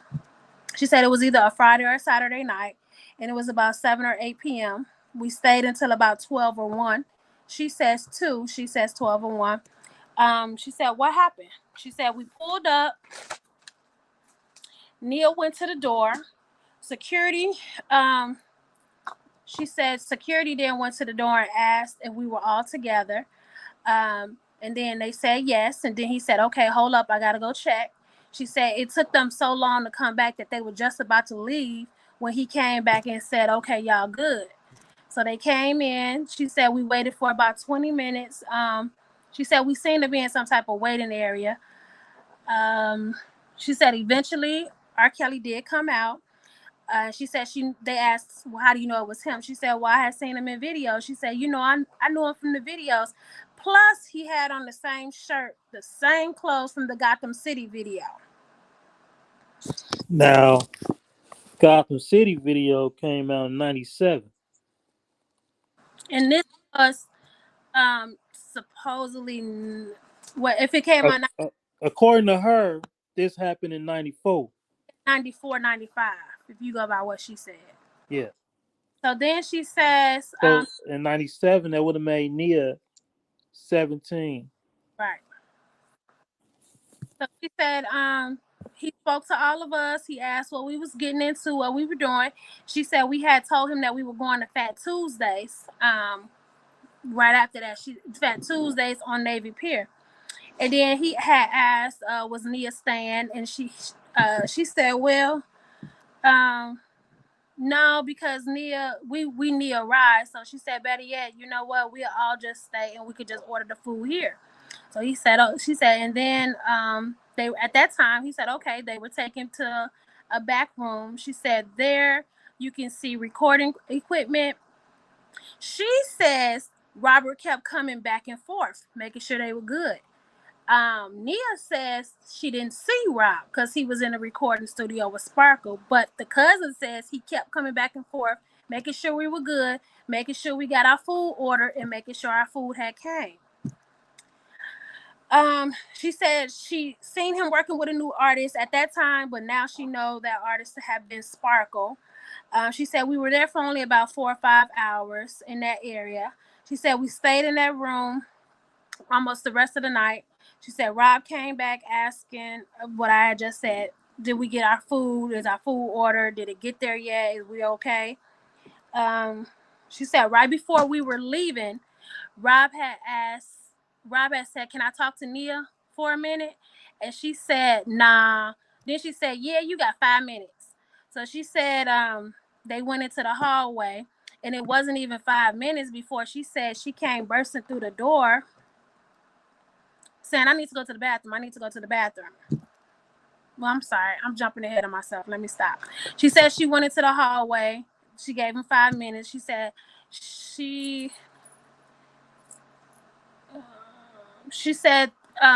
they didn't say anything when they were leaving. It was getting late. That's the reason why they left. She said the sister-in-law, was in there talking to some securities. And she said then Rob came back and he basically said his goodbyes to them. So then there was no other further questions. Bonjean cross-examined. So this is what Lolo was talking about. Bonjean said, so how long were you there again? She said about 4 or 5 hours. She said, so you never made it to Fat Tuesdays? No. That area that you were in, you could hear them recording the music? And she said, no, we couldn't. She said, but you did see Sparkle. She said, yeah, Sparkle came in and out to use the bathroom. She said she also seen other people that she didn't know, and she didn't know who they were. She said she was in the room with Nia the entire time because their whole purpose of being there was to keep her safe. And Jennifer asked, at some point, they asked to be alone. She said yes. He asked, and she said yes. I said fine. She said we were in this closed door setting and they were in a hallway. She said at some point before the 5 minutes was up, she actually burst through the door because she was looking for a bathroom, and she was saying, where's the bathroom? Where's the bathroom? Jennifer asked, well, what did you see? She said, well, I didn't see anything. I just seen them standing close. Did you see anything out of the irregular or anything? She says, no, I didn't. Did Nia say anything on the way home? She says, no. She didn't disclose anything. She said, no. She said, no one's seen anything. And then Jennifer says, no further questions. And Then the next witness was someone that had already testified, and I ain't gonna go into detail about that because I pretty much left the courtroom. But he was Agent Share. He was the IRS criminal investigation attorney, and basically they called him in because remember in the beginning the judge granted the motion to enter into evidence those transcripts from Susan and Jane.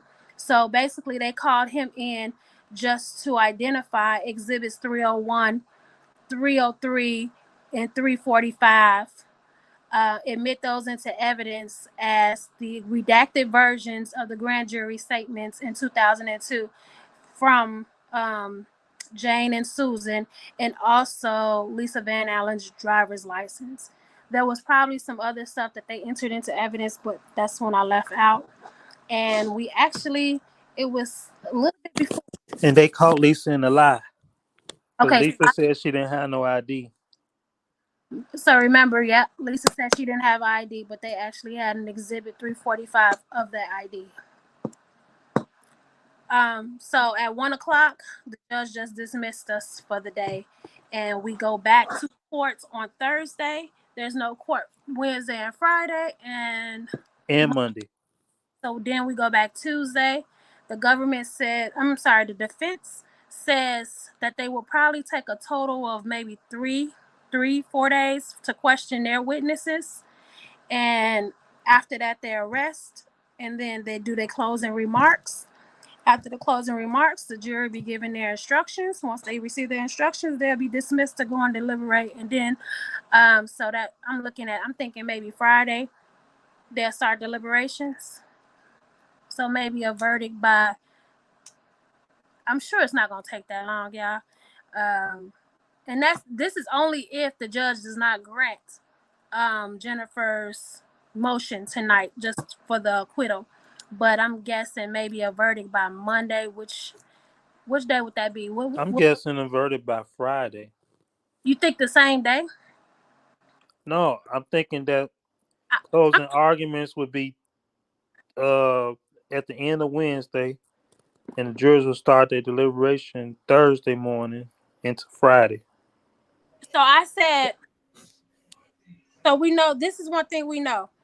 The government witnesses, I'm sorry, not the government, McDavid's witnesses will not be there until September the 6th, because initially the government had said that they were going to need 3 weeks. So they told their witnesses to prepare to testify by September the 6th. So September the 6th is Tuesday, correct? Yes. Let's say they took that whole half a day or a whole day. Then you still have Brown. And I think Brown gonna do Thursday. Right. So then you have Jennifer. I think she gonna go Wednesday. So that's why I said when you do the closing arguments after they rest, you got Tuesday, Wednesday, Thursday. The closing arguments will be Friday. And that's why I said they will send a jury they got to give the jury instructions, and they'll be dismissed to start deliberating. So that's why I was saying by Monday. I'm just giving them time if they need it the weekend. By Monday, we'll have a verdict. And then also, so has everybody went over or reviewed the motion that she just recently put in? I was just reading over. I couldn't read, but before you say that, I wanted to. Dang, I forgot again. I gotta stop drinking during these lives. Jennifer asked the judge to order the government to make their witnesses available. So that means Jennifer and maybe McDavid, they plan on calling. Well, obviously they do, because Jim Derogatis is a government witness technically.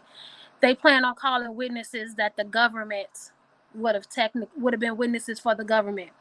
The government also stated in the opening remarks that they were going to have about 55, maybe 55, 60 witnesses. I think they only called 25 total. And then some of those were just people to experts, Right. Agents, Homeland Security, etc., etc. So if you look at the real witness, You had Lisa, Keith Morrell, Charles. It went from being 4 extra minors down to 3 minors because Brittany was never called. No, it went from 5 minors. 5 to 4. 4, yeah. So and because Brittany was never called. So what's that? 7, 8, 9. Hey, I got a question to those people on the opposite side. Whatever happened to those 100 devices that y'all said was gonna show up in this case?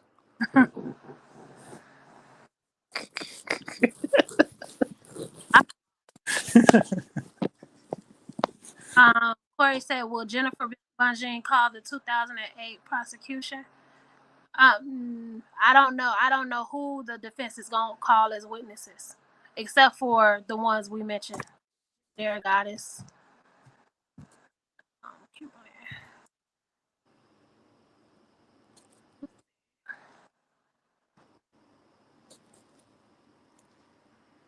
So basically, with Nia, what they were saying with her, you guys, is she, instead of her contacting the state's attorney in Chicago, if she really wanted to assist with that case and tell her story and what happened to her, she would have contacted the state's attorney's office. Instead, somehow she found the information, contact Susan Logan's, and decided to just do a settlement. Now, the settlement was for $500,000. Do we know that that's how much she actually got? We don't. I mean, when I say that, I mean, like, did an attorney take something off the top? Well, we don't know how much she ended up with. But she says that it was $500,000. Felicia, I pay no. What's I don't know. Maybe Lolo, you can answer that. Like, what's the makeup? I think it's what, 6 blacks, 6 whites. Oh, the jury. Yeah, the jury. 4 black women, 4 white women, 2 black men, 2 white men. So 6 black, 6 whites. Thank you, Kathy.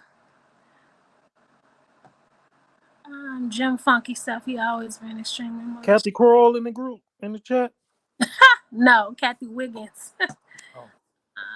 Who is Kathy? So let me ask you that because I missed that. Kathy Kroll was her person that she was working for to do the internship at Epic.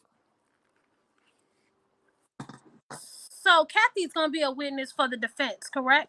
Correct, for Jennifer. So that's 2 people we know for sure. Red Bunny, yep, you know I am. I will definitely read it. I just gotta figure out how to get it. Texas Black Diamond said, "What happened to the 5th accuser?"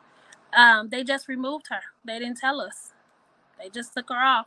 So my question is, and I asked this outside of the courtroom, because there were 13 counts and Brittany was count 13, does that mean that it drops down to now 12 counts? How does that work? I don't know, but I can go over the motion. But didn't they say they was gonna allow a written testimony in or something? They didn't. Submitted as like they did in New York when the girl came all the way to New York, the one who stole the Rolex, and then she said she had a panic attack and she couldn't testify, so instead they used her statement in court and You mean Lisa? Lisa in New York? That's my guess. That wasn't Lisa. Was it? No, they dropped Lisa from that indictment in New York because they said that her statements wasn't truthful. She would have hurt the case instead of helping it. Somebody said, "What are the charges again?" Let me see. So it was 2 women that stole his Rolex? Yeah, because I thought Lisa. It was more women than that stole his Rolex. Because let's think more recently as well. I ain't gonna say no names or point no fingers. Okay, 3. Hold on a second, y'all. Yeah, I forgot about the one that's more recent.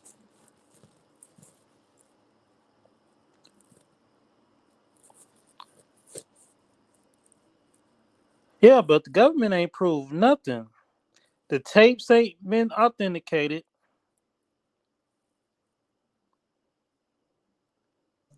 And I'll then go. I'll go over the motion if y'all want to. I don't know who's already heard it, but I just, haven't heard it, so just I don't think most people didn't hear it. okay. We'll wait for Dottie to get back and see if she wants to. I'm looking for somebody asked me what was the charges again, so I'm just looking that up. What was the question? About the motion. Do you want me to go over it? Oh yeah, go ahead. Let me see. Hold on. Okay.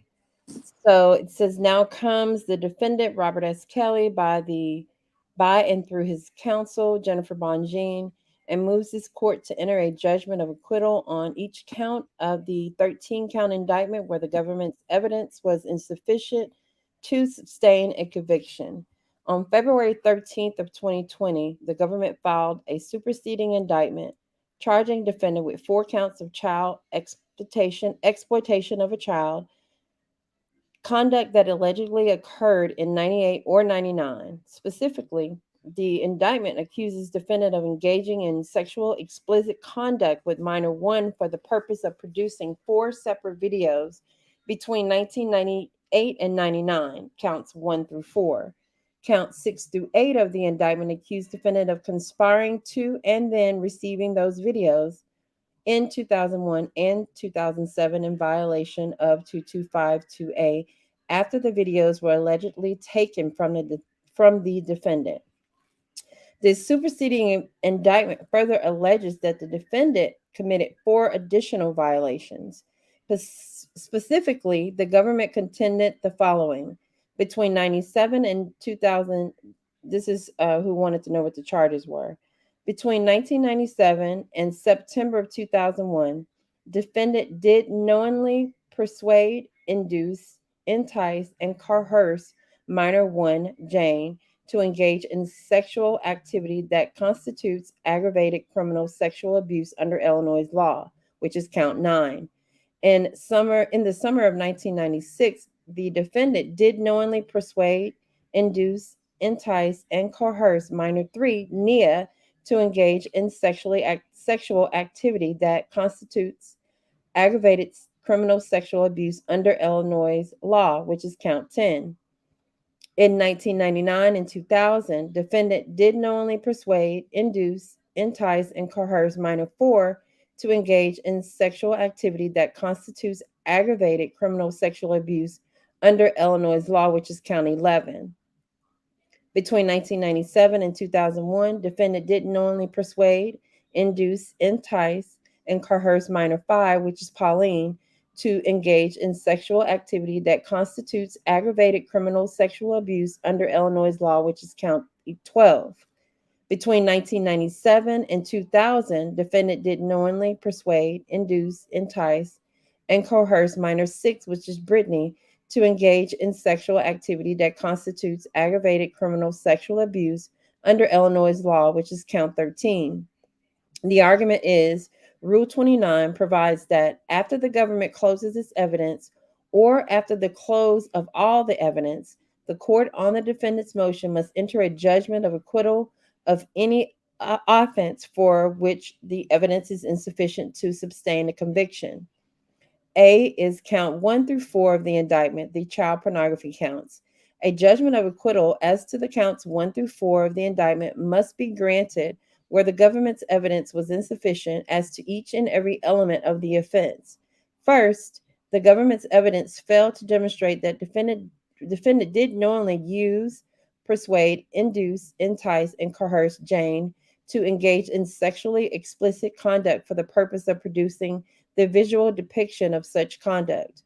Not only was the government's evidence of the inducement or enticement lacking, the government simply failed to show that the sexual explicit conduct was for the purpose of producing the visual depiction. Second, the government failed to prove that the defendant knew or had reason to know that any of the videotapes would be transported in interstate or foreign commerce. In fact, the government failed to produce any evidence that the videotapes in question were transported in interstate or foreign commerce. The government offered in evidence 2 tapes, one that was in custody of the Cook County State's Attorney's Office since 2002, Its origins are unknown. And the second videotape that was produced in 2019, there is no evidence that either of these tapes had ever left the state of Illinois. In fact, it is undisputed that the tapes are copies made by someone, but the government could not establish where the tapes were copied or by whom. The government simply did not prove that the tapes were transported in interstate or foreign commerce. To the extent the government contends that it is the images that were transported in interstate commerce, the government's evidence is still insufficient. Indeed, the government's evidence was entirely lacking on the question of how, if any alleged tapes or images of the defendant and Jane engaged in sexually explicit conduct was transported in interstate commerce, and certainly there was no evidence presented that the defendant knew the tapes or images would be placed in interstate commerce. The evidence is undisputed that defendant Kelly played no role whatsoever in placing the tapes or images in interstate commerce, according to the government's evidence as to all child pornography counts was insufficient. Specifically, as to count 4, the evidence is wholly insufficient where no tape exists to show that images were depicted on the tape. Without the tape, the government simply cannot show that it contained any contraband images. Government's witness Keith Morrell testified unequivocally that the tape that he received from Lisa Van Allen consisted of a single scene of a threesome that did not appear to constitute child pornography. As Morrell testified, it looked like a regular threesome. The government's failure to produce this video, along with the testimony of Morrell, is fatal to the government's case on this count. This court should therefore enter judgments of acquittal on each and every child pornography count pursuant to Federal Criminal 29. B. Count 5 of the indictment, conspiracy to obstruct count. The government charged defendant Kelly with a violation of the general conspiracy statute set forth in 18 U.S.C., which required them to prove the following: 1, an agreement to accomplish an illegal objective against the United States; 2, one or more overt acts in furtherance of the illegal purpose; and 3, the intent to commit the substantive offense. And it goes to give some case law. Here, the government charged that defendant Kelly conspired to violate 18 U.S.C., which provides impertinent parts. Whoever knowingly alters, destroys, mutilates, conceals, covers up, falsifies, or makes a false entry in any record, document, or tangible object with the intent to impede, obstruct, or influence the investigation or proper administration of any matter within the judicial of any department of agency of the United States, or any case filed under Title 11, or any relations to or contemplation of any such matter or case, shall be fined under the title imprisonment not more than 20 years, or both. To sustain a 1519 offense, the government must prove the defendants knowingly falsified a record or document. 2, the defendant acted with the intent to impede, obstruct, or influence an actual or contemplated investigation. And 3, the investigation concerned a matter within the judicial of the United States of Justice or of the FBI. The government failed to prove the conspiracy to obstruct count, and a judgment of acquittal must be entered as to defendant Kelly. First and foremost, the government failed to prove any evidence to show that an overt act occurred within the statute of limitation period. The government alleged in its superseding indictment several overt acts within the statute of limitation period, namely a payment from RSK Enterprise to defendant McDavid and a series of checks in 2014 and 2015 to Jane. The government did not show that any of this conduct was connected in any way, shape, or form to the alleged conspiracy to obstruct. Indeed, Jane herself denied any payments she received from defendant, who became her longtime boyfriend and close friend until shortly before defendant's arrest, had anything to do with impeding or obstructing defendant Kelly's 2008 prosecution for child pornography or any contemplated federal investigation or prosecution. Both Jane and her mother denied that any money that was directed in their way from defendant Kelly amounted to so-called hush money or was provided with the or of falsification or destroying objects. Furthermore, the government evidence was wholly insufficient to demonstrate that the defendant entered into any agreement to knowingly alter, destroy, mutilate, conceal, cover up, falsify, or make a false entry in any record, document, or tangible object. For one thing, the government offered no evidence that any object covered with the scope of 18 USC was falsified, destroyed, or concealed. While the government may have offered evidence through Jane and her mother that testified falsely before the grand jury, the false statements of these witnesses, all of whom testified that they had their own motive for testifying falsely, does not satisfy the government's burden of proving the falsification of records or documents. Defendant Kelly adopts Defendant McDavid's Rule 29 motion with further elaborates on this argument. In fact, the government failed to present any evidence showing any act designed to influence false testimony from Jane or her mother. Both government witnesses testified consistently that they had the independent reason for testifying as they that had nothing to do with any threats, coercion, or influence in part of the defendant. Separately, the government failed to establish that Defendant Kelly entered into any agreement to obstruct or that his acts were carried out to contemplation of any federal investigation. Indeed, as applied to Defendant Kelly, Section 1519 is void for vagueness since the record shows the defendant had no knowledge of a contemplated federal investigation when he allegedly committed the prohibited acts. The statute is unconstitutionally vague because it does not require a defendant to know of an ongoing or contemplated federal investigation when making a false entry. As in this specific case, Kelly had no knowledge of an ongoing federal investigation at any point, but most certainly in 2014 through 19, when the government contends the final overt acts of the conspiracy occurred. In sum, the reason stated above and for the further articulated in defendants David's motion 29, Rule 29 motion, this court should enter an acquittal as to count 5 of the superseding indictment. C is count 6 through 8 and the indictment conspiracy to receive child pornography.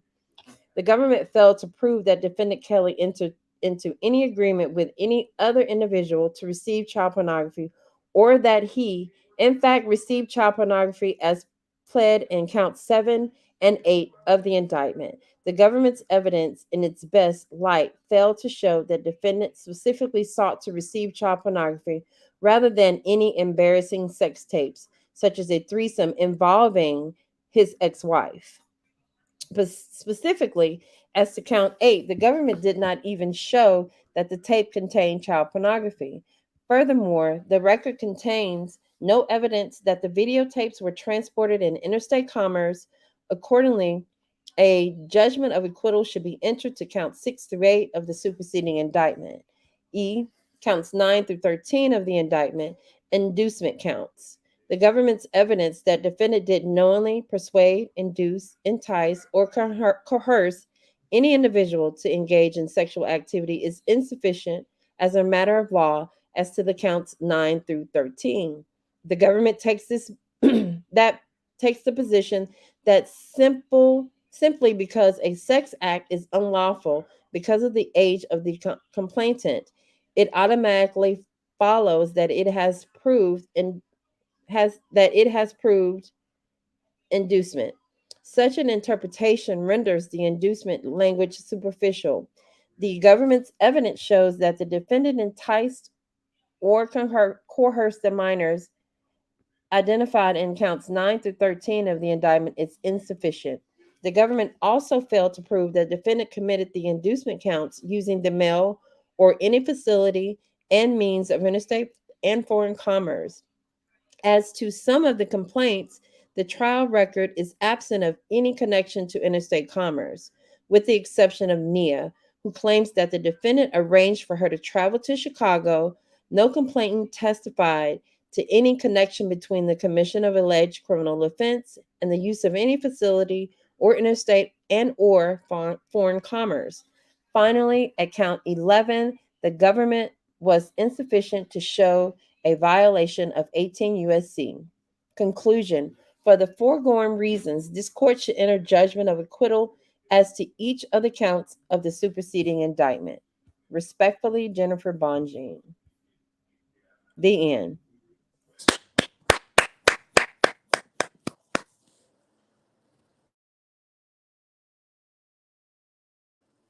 Dottie, you on mute. I'm sorry. I said that was good, but I just want to say, no, there was outside of Jane, there was only 4 other minors, Yes. and so 1 was removed. So now there was a 4. Where the troll at? So there was 4. So there was technically Nia, Tracy, Pinky, and Jane. Brittany was removed. So count 13 should definitely go away. And when she said count 6, that all 3 conspired to receive the child pornography, that should definitely go away because it's still in debate what the child pornography was. Because like she said in the motion, people testified that it was Drea or an adult. Their witnesses actually testified to that, not even the defense witnesses. And then they still can't say that in counts 8 that Kelly or McDavid actually received the child pornography, because in count 8, that's video 4. They don't even have it. And right then, Tyson counts 9 through 12. It would be the enticing and engaging in the sex. But with Nia, there technically wasn't any sex. So, well, that's still, I'm just wondering if that's even still the same, because there was no sexual intercourse with her. Okay, Tracy, Do fingering count? But if you want to, that's if you want to go off of what she said. And again, I think, in my opinion, somebody gonna say, where's the we gonna keep going back to this. Where's the police reports? Everybody just was seeking some money from this. Right. Where the police report after that? And then what else? She said something else that was big in there. Was it, what did she said about count 5, the conspiracy to obstruct justice to conceal the video? So basically that you don't have him actually, I think it was crucial when Susan got on the stand and testified and said none of the money that she received from Rob, she thought that to be any type of hush money or anything like that to keep. And Jane said too. Yeah, they said none of the money that they received that they feel, and these are government witnesses. So Jennifer had every right to put in this motion because it's not their defense team, it's the government's actual witnesses disproving everything that they charging him with. Yeah, because the motion says that they both, Susan and Jane, said that neither payments that they received, they didn't have any reason to believe that the money that he was giving them was for them to hush. And then actually after he was arrested, Jan had testified that she had tried to contact him to see what he wanted her to do, and he stopped. That's when he stopped answering her calls. He wasn't responding to her, and then at that point in time is when she decided to start working for the government, because he basically stopped communicating with her. He couldn't. That then, and she said he never really, right, it was part of his Cook County bond, yeah. But still, where is the construction? Where is the obstruction? So, hey Dottie, I just realized something. Well, I didn't just realize, it's been on my mind. The videotape Keith said he had got from Lisa. mm-hmm. He said that it only had the threesome with Lisa on it, but she said that the tape that she had got Had 2 scenes. Had 2 scenes with him and Jane, and a scene with her. And then she said on Surviving R. Kelly So she said it was 2 scenes with just Rob and Jane, and the last scene was the threesome. If you go to Surviving R. Kelly, she says the first scene was the threesome, and then she fast forwarded some and seen the scenes with Rob and Jane. Then she said in 2008 at the trial she had never seen a video of Rob and Jane together. Right. So it's a lot of different stories about those videos. And then the tape that Freeman said it didn't have no scenes with the threesome at all. So obviously she took more than one tape. Is what she did. So when he said that he went to collect 3 tapes, well, he got 3 tapes. If you were going to collect one, what did you take 3 for? If the one that you knew, if the one that was in the VHS, you popped it in and you looked at a few seconds of it, if you knew that was a tape you were going for, what did you take the other 2 tapes for? Which was what he said, a video of a family that he didn't know, and it was the Disney. The Disney, yeah. So what did you take those for? And he said he's not a thief. None of them are thieves. They just took it. They didn't steal it. They just took it. That's what they said. That's what they said. Can't make this up. You can't make none of this shit up. Nope. And let me see. Do we got any other and questions? And then the video one, it was already proven that was doctored from the last case.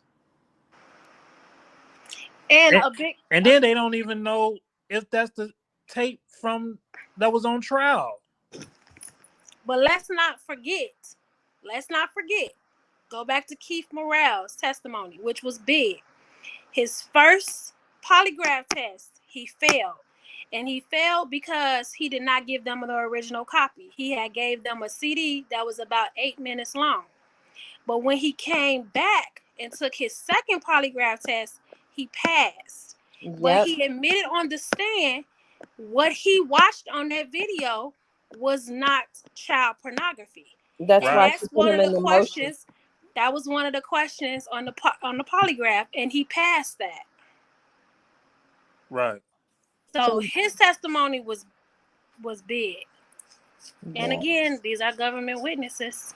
So when did Rob was supposedly had herpes? Because I didn't hear anybody in this situation speak of herpes. From the based off of the New York trial, I don't know. The doctor said it didn't come into question until like 2005, I believe. But Lisa Van Allen was messing with him up until 2007 is what her testimony was. So so if they had it. So why isn't she being charged with transporting or carrying out STDs and stuff? Because she would have to have it, right? But he was never diagnosed with it.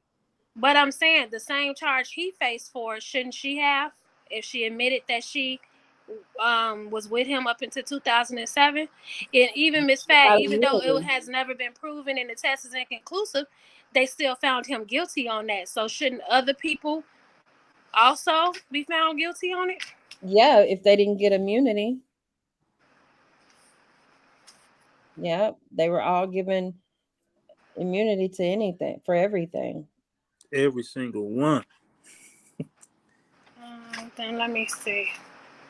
What else? Oh, yeah. Another thing. Tracy, she got Section 8 from the government. Brittany, for real? You say what? Lolo, that's funny, Brie. Tracy got Section 8 from the government. Oh my! I didn't know that, you guys. I couldn't. I forgot that. She got Section 8 too? Yeah, she got help with her housing and everything from the government. Okay. Are we passing out vouchers and food stamps and cars and jobs and immunities and wow. What, she didn't say anything else? When did Did she say? Did she? She got it after she came forward with speaking to the federal government. Okay, so we see why Nia said she came forward, because she said she heard about the scandal and she wanted to tell her story. What was Tracy's reason? What did she say? What made her come forward? Did she? She just probably didn't. Fat said they're giving out Section 8 in government. I forgot what was her reason for coming forward. I forgot. But I think she did say it though. And then that big one, when Lisa Van Allen said when she met Jane, Rob had told her that she was 16 years old, and she said at that time she was 18. So then Jennifer came back and said, well, if Rob told you that she was 16 and you knew you were 4 years older than her, well, wouldn't that have made you 20? Right. So Jennifer said she was confusing her by her keep moving the timeline. Yeah. Well, damn.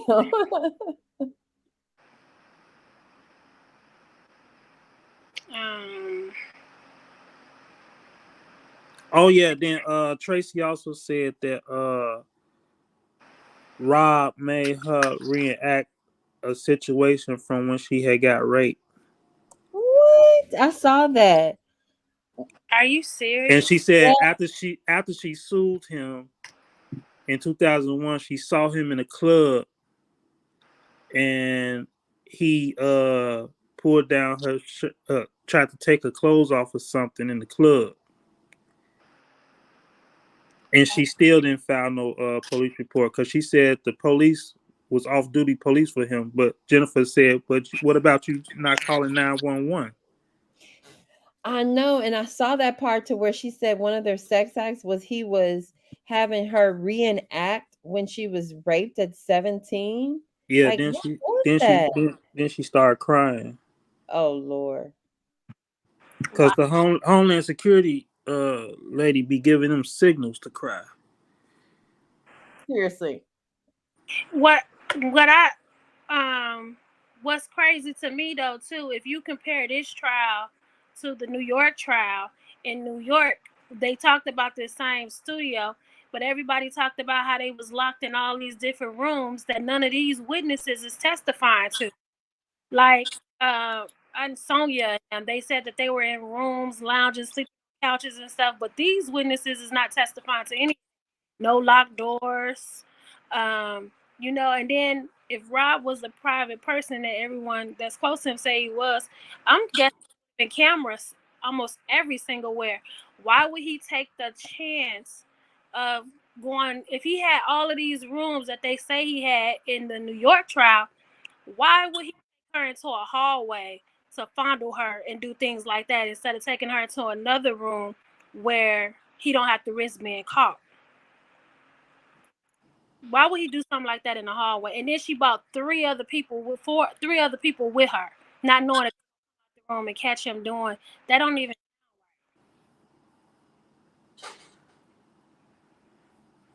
And don't forget, she said she got called into the hallway. This is Nia I'm talking about, you guys. She got called into the hallway twice, but her own cousin testified that it was only one time, and it was right before they were getting ready to leave. Right.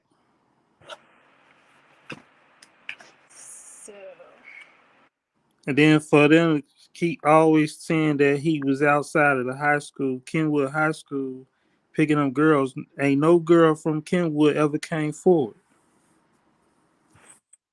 Ain't no girl from McDonald's ever came forward. Only person from that McDonald's came forward was Richard Arline.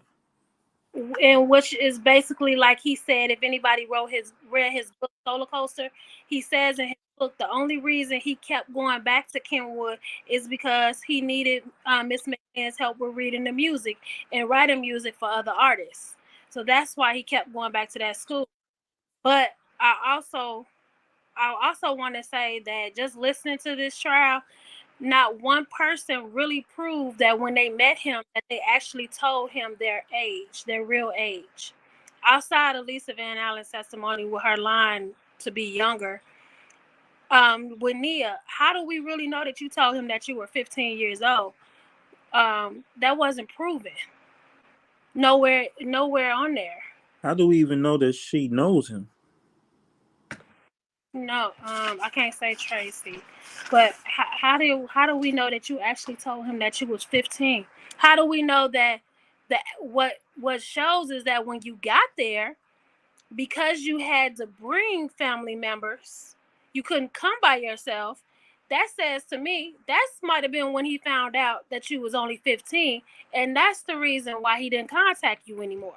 That's the reason he didn't call you back, and then you decided to go and to Cali and go on the video. That's the reason you had to do all that, because you lied to him when he seen you on that video shoot. No, he didn't want to speak to you because, of course, he figured you didn't tell me that you was this age and you was trying to set me up. Don't that make a little bit more sense? Yeah, and she waited 6 years to sue. Yeah, it just make more sense that when you got there, one of your cousins probably told that man how old you really was.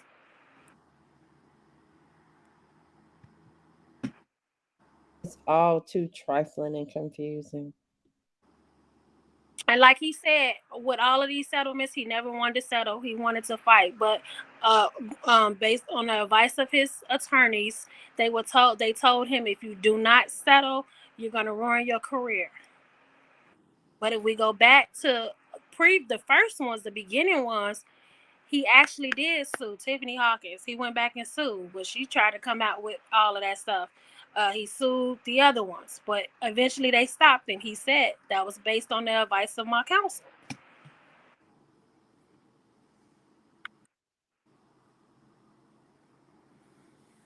I'm just not convinced that she actually told him her age. That one is definitely not guilty for me. I mean, just off of everything that she just said tonight, and then your own family came and said something totally different. I would have, like they got rid of Brittany, I probably would have got rid of her too.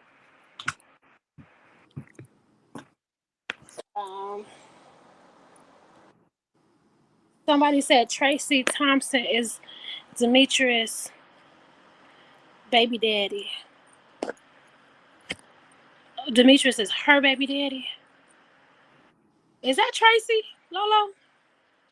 Huh? I thought it was Tiffany or somebody. They say he had a baby. Yeah, Tiffany.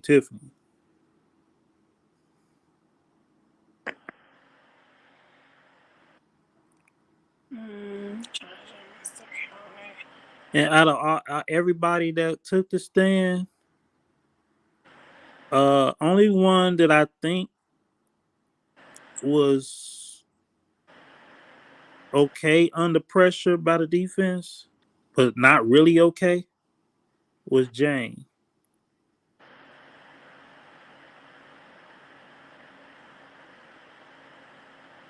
Yeah, but her mother got up there and contradicted her whole testimony and said things different. You can tell. I'm talking about like how calm the calmness. She was calm, but it was little things for me that she left out that you could tell the testimony was kind of practiced, because like when she said she met with the agents, she said I met with the agents at a shoe store, but she didn't specify. If we didn't hear the mother's testimony, we wouldn't have known that shoe store was actually their business. And the reason she didn't say that is because she wanted to make it seem as though they took this money and stuff from Robert because they had no other form of income. So she was being very misleading. Right. And you had to really pay attention to Susan's testimony just to realize how misleading Jane was being during her testimony. Right. And telling the truth, there's no need to mislead. Yeah, but let me ask y'all this. So why do you think he actually was crying when Susan was up there? Because I feel like after all he for somebody and everything that he did, and they was still close. They were like they said, they was close up until he was arrested. Hey, I just called you. Somebody like that, that's crazy. Like, yeah, I just called you and wished you condolences for your mama passing.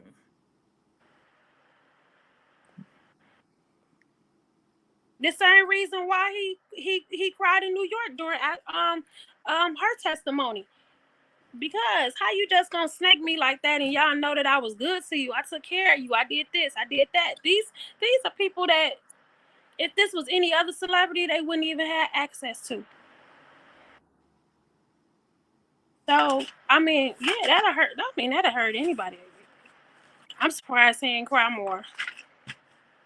I think no, that's crazy. Him like shaking his head, putting his hand on his head, shaking his head when Lisa was testifying that she had lied about her age. She told him she really felt at that time she was 17.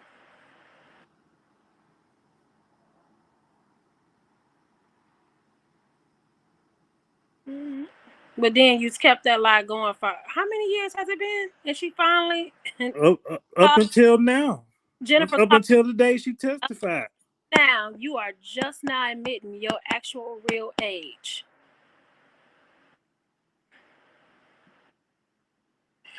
She said she did not realize that she was mistaken about her age until she was actually about to testify in Chicago in 2008, and they actually pulled her to the side and said, like, "Hey, did you know that you were actually 18 and not 17?" So she kept the lie going even after that. Yeah. She was misleading. Jennifer pointed that out, that she was actually misleading the agents, and because it looked better for her to be a minor than an adult, you know, she would get more notoriety. She will be more sympathy and more, exactly, and more. You get paid. You get paid more if you're a minor.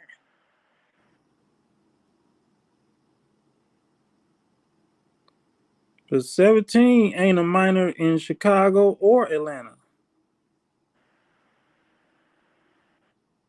And then for most of them to get up there and say, "I still love Rob," but how can you when you y'all not realize the stake right now? If he's found guilty, you saying you love him still? Like, I don't get it. Yeah, Tracy said Tracy said she still love him too. Yeah, she said she didn't want to press charges. No, for the Cook County case, she didn't want to join in on that one because she still loved him. But Jennifer brought out like, but even though you still loved him and you wanted to protect him, you still managed to sue him.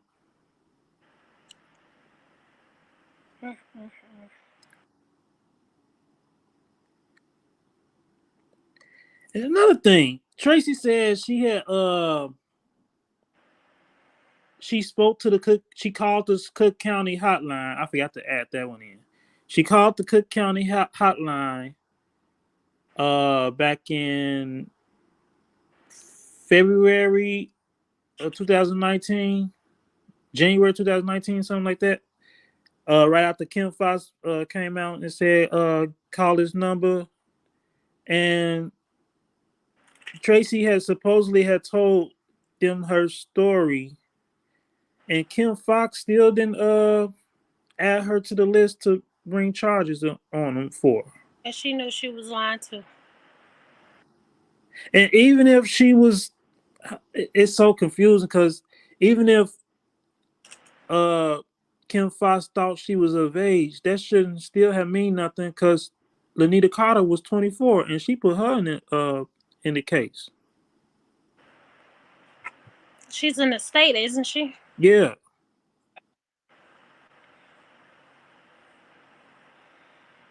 That didn't make sense to me.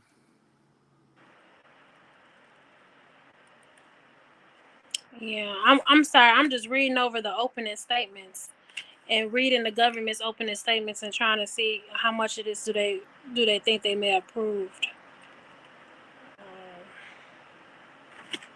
Yeah, I don't know.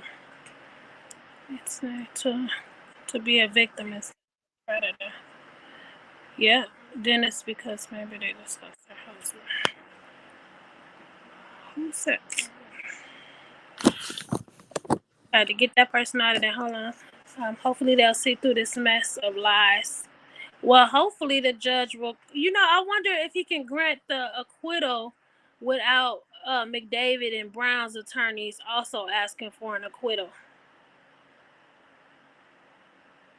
It seemed like shouldn't they had all put the motion in together? They may sign on it. Might sign on it too. Yep, Sandra. He said Mr. Kelly told us to use our common sense. He absolutely did. He also said, "Y'all don't want to believe the truth." It's easier to believe a bunch of lies than the truth. So when when the person from Sony had came and took the stand, and they had brought forth all his songs he wrote. She was from the Grammys. Yeah, okay. I thought someone else from Sony had did it too. But okay, from the Grammys. It said he had 2,400 songs. Well, but it was multiple versions of the same song. So it might have been broken down, you know what I'm saying? Yeah. 200 Like samples. a DJ remix of it or something like that. Yeah, or words that he changed, that he recorded it, then went back and recorded again and changed up some stuff. So Right. it was like 2,487. Right. I don't know. I was shocked. Do you guys see any other questions y'all want to ask before we end this live? On 2 hours and. Oh, it's been 2 hours and 31 minutes. Okay. It don't even seem that long. Somebody said all of them have filed motions for the acquittal on their clients. Okay, that's what's up. The hearing to discuss the most. Hey, Tanya, is the hearing? Did it mention that it was gonna be a telephone hearing, or are they going back into the courtroom? It didn't say. Yeah, I wonder if it's gonna be in there. There is a hearing tomorrow. It's to discuss the motion that they just filed tonight. Let me see. No more statute of limitations. The statute of limitations actually changed once they arrested Rob. I think they changed that just so they could arrest him. Yeah, because a lot of this they wouldn't have been able to touch because of the statute of limitations. So they changed that. Now have until, so if something happens to you at 14, 15, instead of the time on the statute of limitations start at that point, you actually get to wait until you're 18 years old, and then the clock starts ticking. Because they said that some people may not recognize that they're actually a victim until they're older and they look back on it, so they get extra time. For Stockholm syndrome. Yeah, that.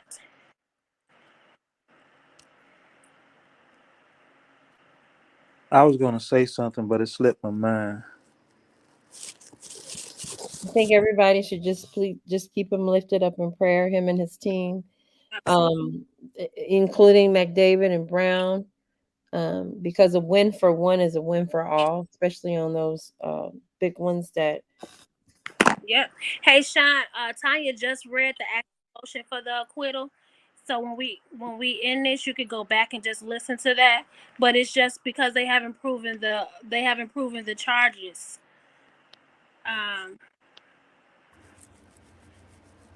Hey, small fry, they haven't proven the charges, so they just asked for an acquittal of this. I think they knew that the government didn't prove their case when they said that between 3 different defendants, they only was going to need maybe 2 days, 3 days tops worth of testimonies from people. You know what? I was listening to another YouTube the other night, and it was mentioned that and I don't really want to bring his children because I don't know the situation with the kids, but it was mentioning that if he was in better communication, maybe if they had a better relationship, that at some point, if they were the heirs of his property or his belongings, that they could protest or, put motions in to stop anything from happening with his funds, not money on his commissary or anything, but like with his. So you basically saying like bankruptcy? Yeah, his kids can say, until we settle this in court, nobody gets anything. It was a great point. I have to go back and listen to it, but they were just saying, if his kids should be over his everything at this point. You know something, His friend. Miss Jones, you know something? Hmm? I think because how deep this stuff go, if they were to do that, I think it would put them in danger. In danger with whom? The guy, I mean, like they've done something illegal, or No, I'm talking about like you see what such happened to thing. Whitney. You see what happened to Whitney Houston daughter. Yeah. Yeah, well. So I don't know how the law is in Illinois, but I know where I live, if there is a power of attorney, that trumps the wife and the kids. Oh, okay. But I don't know how it is here. But I know if he wrote it out, that it would trump them.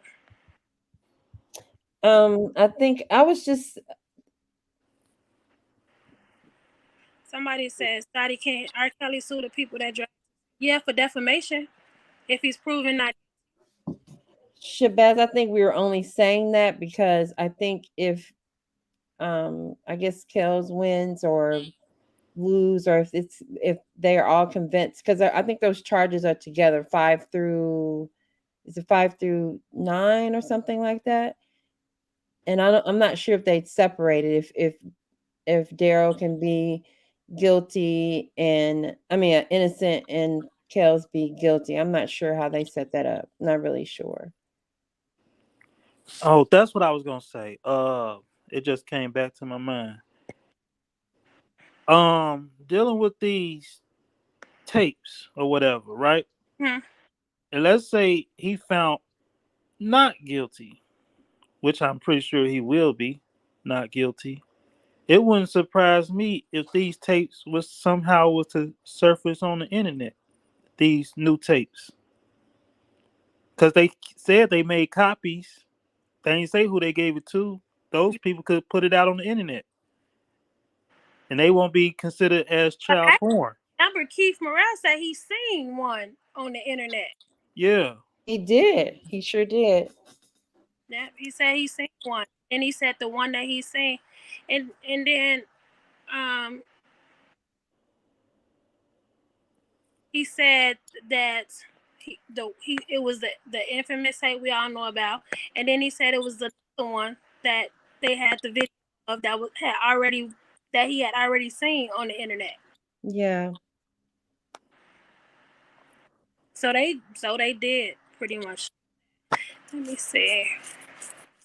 Yeah, because Somebody said that law is the power of attorney will trump the kids, and the wife is also like that in LA. Oh, okay. Maybe so. Okay. Y'all see anything else? No, I think that's it.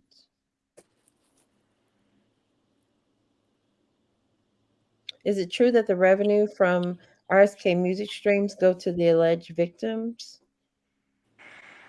If he's ordered to pay restitution, fines. Yeah, I think because the restitution hearing isn't until the end of September. Yep, September the 28th. Mm-hmm. When their mom's birthday. Yeah. And that's because that's supposed to be only 140,000, right? No, they don't know how much that is. The Mm-mm. reason why it was pushed out is because the government was saying in New York they needed time to figure out with all his streams and etc. How much potential money could he stand to make in the future. Exactly. So, over all of those records, because Jennifer said she didn't know anything about that. She's not an entertainment lawyer. So they said, well, okay, well, we need time to discuss this and go back and forth. If they come back and say, based on his streams and how many people is playing his music now, if he can make $5 million in a year or in 3 months, they're gonna base the restitution off of that. And so that comes in September the 28th. But right now it's just fines. He has to pay for the therapy that he receives, that he was ordered to receive in New York. He has to pay He has to pay each he day has, each $5,000, but that doesn't come until after he finished serving his time. But the fines are to be paid while he's serving his time, and it's like $25 a month. yeah, something like that. And he also has to make a donation to that women's or abuse whatever. Right, that's the $5,000. Yeah, but did we also know that Judge Donnelly is the judge is a part of that. That's affiliated with that group, that charity or whatever that is. And when he get the case overturned, he get all that money back. Do they get to keep it? Keep it? I don't think so. I think that's why they snatched that money so quick. Because as long as he's sitting in there and that judgment is still sitting on top of his head, they can take that. They can say, "Oh, it's not found guilty, but now you found innocent." So But how they take it if they ain't even been approved to take it? they took the $140,000 judgment that was. So okay, when you go into a jail, they assign you a caseworker. When you get that caseworker, if there's any child support, anything that you owe to the federal government, you can ask them to put a stop on that stuff. I don't know, and I can't say that he did that or worked that out with a caseworker, but I feel like because he got shifted from the jail so quick, they automatically went in there and took that money off. Yeah, and then in the motion that I read, they said they were actually holding it. They hadn't actually put And it against anything yet. They took it. like that's just like being garnished or Yeah, taxes, and they hold your taxes. They can do that. yeah, they're holding it until they decide on where to distribute it. I guess I don't know. That's what they said in their motion. So if the judge denies Jennifer motion to give it back, then they could keep it because he still has that. He still has that on. And Yeah, and the I don't. Yeah, claim sorry. for what the 7.5. Yeah, and I don't think she's made a decision on that motion either. Wouldn't that be here? That's in That Illinois. would be in New York. No, it'd be in Illinois because the feds took him here while he was here, But, right? yeah, but New York is the one that has it. Gotcha. Yeah, it was in New York took the money because the feds can't do anything in Chicago because he hadn't been convicted yet. So that money, they took it from his account no matter where he was So at. the feds in New York took it from his. Yes, because the motions are done in New York. Wow. And I don't think she has responded to, because the last motion she put in was they were supposed to notify before they took Yeah, anything. And then the government responded, and I can't really remember what they said, but I know Judge Donnelly has not responded to that motion yet. yeah. Because I thought I'm pretty certain that they said once he starts serving his sentence, he has to start paying $25. That's the only thing that I remember them saying. Hey, right away. I'm not sure. I think I read somewhere because I was reading over there, like inside the motion, they put inserts of the handbook for prisoners or whatever, and it goes over the financial piece of it. And I think the the financial piece states that if you're indigent or if you don't have any means of monies or something like that, you pay $25 a month based upon the work that they give you to work at the prison. If you have means of money, I think you have to pay a little bit more, but that's the bare minimum is the $25. But in Rob's case, if they do all his financial, and I think that's why they really want to look at the financial piece of what he actually gets or will be getting, before they determine that amount of money. If from what I was reading, Which and I is, have you interpreted. mean the restitution? Yes. Yeah.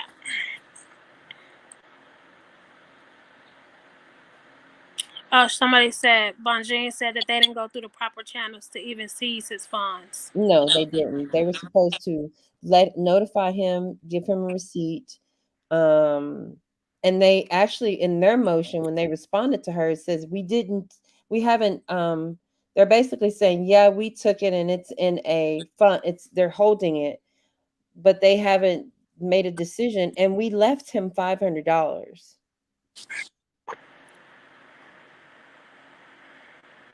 Mm-hmm. So if he gets over $500, they're gonna take anything over that amount. No, they just left it in there because they were saying they didn't want to just leave him destitute with no money, because they're only allowed to spend. I think in that motion too, it says they're only allowed to spend $300 and something. So they left him. They were generous and left him $5.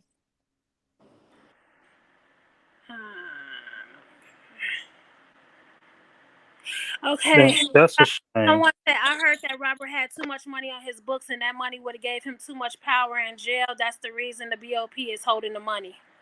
No, they took it for that's People got money on their books in jail more than that. They didn't take it for that reason. They took it because of his conviction and the fines and stuff that Judge Donnelly gave him. So and then you got to understand the breakdown on how that works. That money is not sitting on your books. It's actually a bank account that's out of Des Moines, Iowa. Yes. It's like an actual bank. So every month you get to put so much of that money onto your books that you can use your commissary, phone calls, etc. They get 400 minutes a month for phone calls and etc.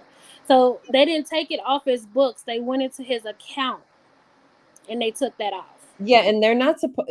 He's filed an appeal, right? So I think that's money is going to be sitting until after the decision on the appeal. Maybe, I'm not really sure. I have to go back and read, but yeah, it's just sitting in an account. They haven't distributed anywhere, I don't think, at this point. They're just holding it. And I think the reason why they probably reacted so quickly is because they didn't want him to take that money out maybe and give it to some, you know what I'm saying? Because he could have taken that money possibly and gave it to Joy or somebody, Probably, yeah. Stopping it from transferring it to someone. Yeah, so that's people that he can transfer it to at that point is Jennifer. Yeah. So and then I wanted to. Okay, so when he was arrested for the child support, he walked into court with a 260. What was it? 26,000 or 260,000? What was it?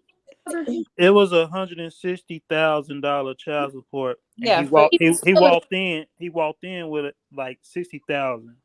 Yeah. Okay, so at this point, are they still gonna continue to take money, go towards his arrears and child support as well? Probably. Ain't he done with that? What if he back pay? Out of 160,000, then no. What's the numbers you just said?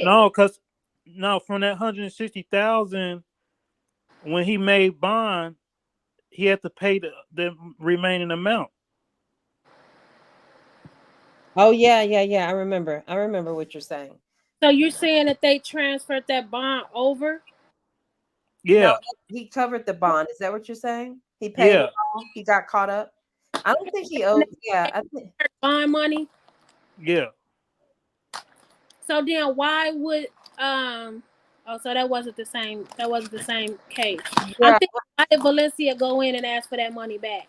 Yeah, I don't think he was in arrears. I think that big sum of money was what he owed back child support on, and he paid that. Right, that's the arrears. Yeah. Mm-hmm. Okay, so he took care of that. He paid that all up. Mm-hmm.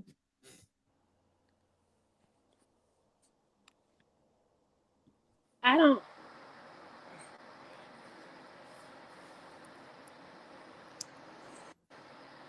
Somebody said his child support was 20,000 a month. Yeah. I think that's what I heard it was. Yeah, I was trying to He was trying to get it lower because he wasn't making that much, because they was canceling his shows. They modified it. once his income changed, it should have definitely been modified. The judge didn't grant it for it to be modified. They kept it the same.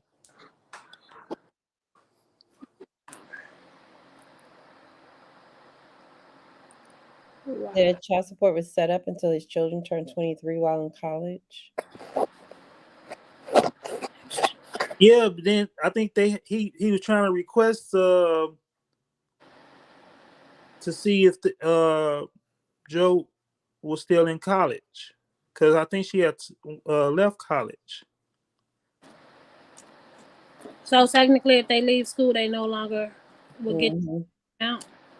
Okay. So oh my God! So you mean to tell me he was only just 3 months behind, and she really pushed That's this? a lot of. If y'all said 160,000, that's a lot of money. That's way more than 20,000 a month. And he was only 3 months behind.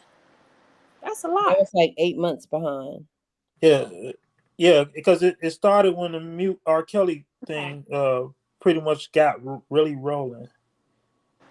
Well, at the end of the day, I don't think he's behind. I'm not sure. Yeah, I think if he was really behind again, they would have made so much more noise about it. Drell would have been complaining and stuff. Mm-hmm. And then she was taking that money and spending it on weed. She bought a dispensary, didn't she?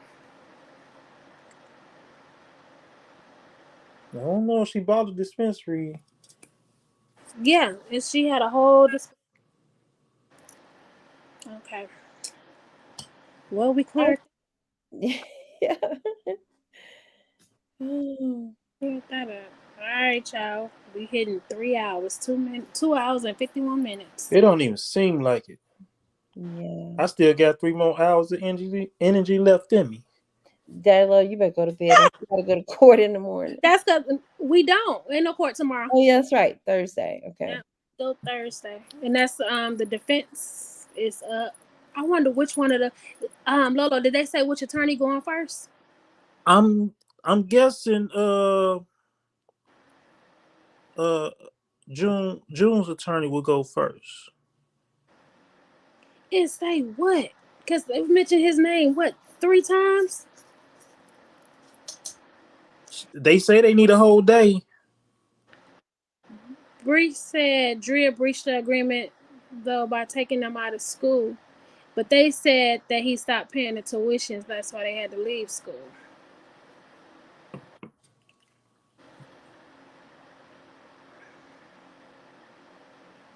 Somebody said they wasn't supposed to mess with his money. Wow. All right. All right, ladies and gentlemen. I have really enjoyed being on here with y'all. Well, thank I you. appreciate you. Somebody named Chandra said we make a good team. That's what's up. So you coming back? You'll come speak to me and Mrs. Jones. Me and Mrs. Jones. I try. Next time you take your will walk for sure. Huh? They said June Brown will walk for sure. Yeah, I don't even understand. But they ain't really said nothing about him. Yeah, no accuser really like necessarily said anything about him. I think the only one was Lisa. No, it was Lisa and Charles. It was Charles because he said Brown was the one who gave him the $175,000. Said you had the golden goose something. The golden egg. Yeah. I mean, if that's something that they're looking for and he got it, why is it a crime to say that they got the golden egg? So I don't really see nothing that he did. And then they trying to set it for basically he was just doing his work duties. Yeah, they said it many times. He was an assistant. Part of his job was to drive you around and do this. And they also said that he didn't even bother to talk to them, really. I think Lisa was the only one that said he asked her what was wrong. Right. And she told him, but at the same time, she testified that why she telling June Brown what was wrong with her, she wouldn't even tell the person that she came with what was wrong with her. Right. So we can't even believe that he even asked her. We can't even believe none of their testimony about any of that. So, she said June Brown also took her to get a fake ID because she was underage. She actually said she came with a fake ID. Right. She said she didn't have a fake ID, so she got caught up in that lie. She said she borrowed a friend, like a family friend or something. So he didn't need to take her to get one. She had one, and then the government turned around and then admitted it into evidence. The fake ID or her real ID? Had, because she always had an ID. No, the real ID. When she said she had to use a fake ID. Because she was trying to say she couldn't travel because she was underage. And so they were like, okay, well then how did you get to him if you couldn't travel? She said, oh, well, a family member gave me a fake ID. But that was false because she was of age. So she did have a regular ID. And they can't even put charges on her because she got immunity. Lord have mercy. Yeah, I think definitely his money. Can't make none of this shit up. It's definitely a movie. You can't. It is a movie, but it's gonna be a movie that's gonna take you a good 2 weeks to watch. They're gonna have to show it over a good 2 weeks. Yeah, it's like a series. It's gonna have to be a series. It's a lot. Like the OJ versus the People series from Netflix. But that even wasn't that long. They had 10 episodes for like an hour. They did what? They did 10 episodes for like an hour each. Yeah. So Daddy Lolo, say one more time what she said they was doing. What? What she? Oh my God, that's hilarious. What happened? What you said? When what's her name was testifying, they was doing what? They was sucking what? Oh shit. Get back on the camera, Lolo, and say that. Can you describe what? Get on the camera. Oh Lord. Oh, you talking about the Lisa thing? No. Said Pauline was Pauline. Oh, when she was described. Oh, they said, can you describe what is oral sex? Prosecution asked her this. No, like, can you describe what is oral sex? And she was like, sucking dick. She said it was like loud and proudly, like sucking dick. Miss Fast said, who ready for the Trapped in the Closet social media edition? That's a good one. Ooh, but give me your tablet and go to bed, girl. And the fake tears. He said, no. She said it was sucking. Oh my God. So vogue. I mean, they was real proud when they raised their hand. Let me be definitely that one. But you should have heard how many times Lisa had to say, because I'm telling the truth. Because that's what I do. I tell the truth. That's what I do. I'm like, is she serious? Her and Charles kept saying, I'm telling the truth, though. But I'm telling the truth. No, I don't remember the actual date, but I'm telling the truth. You know, one person I really want them to get up there is Susan Logan, so she can tell the truth or somewhat of a truth, or ask her these hard questions about how all these people found you. Was it Daryl McDavid? I mean, how did they find you? Well, to my understanding, I know Daryl McDavid's supposed to went to school with one of them. Her name is on her name. What are you talking about? Tell the truth. What truth?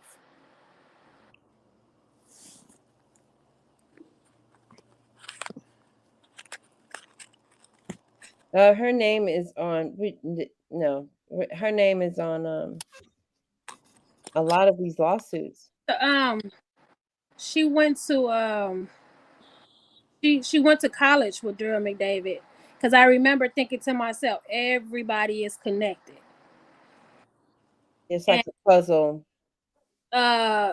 They said Demetrius was the first person. He was the person that took Tiffany to her, and they all kicked off. They didn't say it. Demetrius said it. Right, Demetrius. Was it Tiffany or was it Patrice? Somebody. He took the first person. It was Tiffany. And then they all. It was a domino effect. Everybody just went to that same person because all the way to Geronda. But if you, I think if we were to do a chart, every single body is connected. Every single person.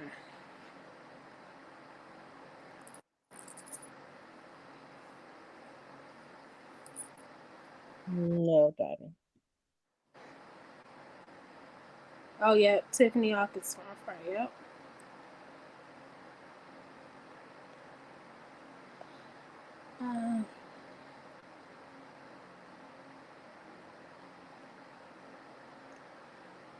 Okay. So what do you think? The judge been fair? I think he's been more fair than Donnelly. He been awesome. He been awesome. As far as overruling and sustaining certain things, he been fair. It's not he not picking one side over the other, and he been awesome, and keep making sure the trial is staying on pace, and what we need to hear, what we don't need to hear, you know. Yeah, well, no bad acts. Yeah, he's been right. No complaints.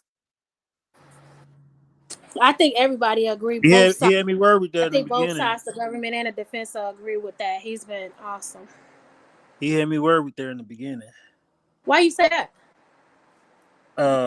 When he was saying that before they was going through the juries picking us for jurors, he was saying that people from surviving R. Kelly that watched it could be on the jury. But then I think about it, like by those people being on the jury, with them seeing what Lisa was saying on the show, and now I think that would help. But you know what? You sound so robotic. Is it better now? Yeah. I seen the first one. I didn't watch all the rest of the Surviving R. Kelly, but from what I seen, I still can get on that. Tracy was on the part too. That wouldn't have affected me in no kind of way, because honestly, I would have been like, shit, I heard them say something different for myself if I was on the jury, because I watched Surviving R. Kelly and she said this, and now she's saying this in the courtroom. So, I mean, if they really paid attention to it, I think if they seen it, I don't know if it would have hurt them, because they still contradicted themselves.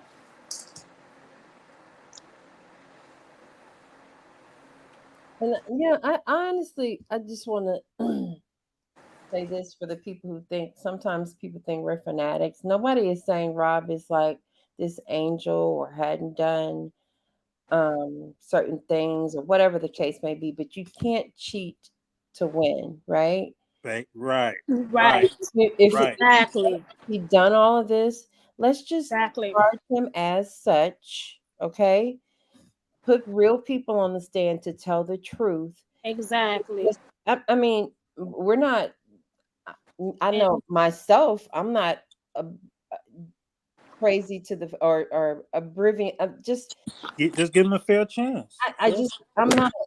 Like, in the words of Rob, all this under the table stuff they doing, really?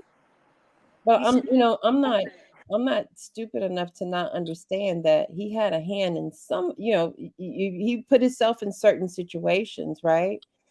And charge him as such. That's it. That's all. Exactly. Right? Yeah, I agree. That's it. He's no saint by any means. No one is. But just charge him as such. Don't cheat to win. It's not really winning if you're cheating, right? Right. That's what they said. We never said that he didn't do anything. No. We just said be fair. That's right. But most people think most people think that, and charge them within the statute of limitations. Yeah, but most people think us supporters, because I always say this, I'm a fan of his music, but a supporter of the man. Mm-hmm. And I'm not saying he's perfect. He has flaws just like everybody else do. And if he Amen. did some shit, charge him right. He needs Amen. to go to jail. He needs Mm-hmm. to do he needs to suffer the consequences of what he's done, but Mm-hmm. do it right. But Right? not only that, if you're Do gonna it charge fairly. him, charge everybody. And don't give people immunity No, charge that everybody. that 'Cause- was complicit and was involved in this whole situation. And then it's because you leaving these people on the streets just to turn around and do it to the next celebrity. Exactly. So it's not, we're not And saying he's completely innocent of anything. We're just, that saying where, And don't give him 30 years. yeah, but we want it's all about justice, right? If we let them throw him away and not have a voice or an opinion about the situation, when we see clearly, we can read, we all can read, we all comprehend. If we allow this to just happen to him without saying Mhm. something, we're saying charge him as such. His ass did Yeah, something wrong. He put himself in a situation. Some of these situations he put himself in that the average person, I know my son would have got his ass kicked if I would have been around to know that he was involved in some of this stuff. But charge him the right way. He's not perfect. He's a man, exactly. right? He's a human being. He's a man. He's made some fucked up choices. Excuse my language. But the government cannot cheat to win and call it fair, right? You very well said, Tanya. You said everything you said was on point, and that's all we doing. We supporting the That's man. it. We're supporting them. It didn't even necessarily have to be R. Kelly. I think is his fan base has always been huge, right? And so he's lost some fans, but the real supporters have been here to say his ass ain't perfect, but charge him correctly. Yep. Do it fairly. He's no saint by any means. Um, So that's it. We should have exactly that. Cultural obligations. yep.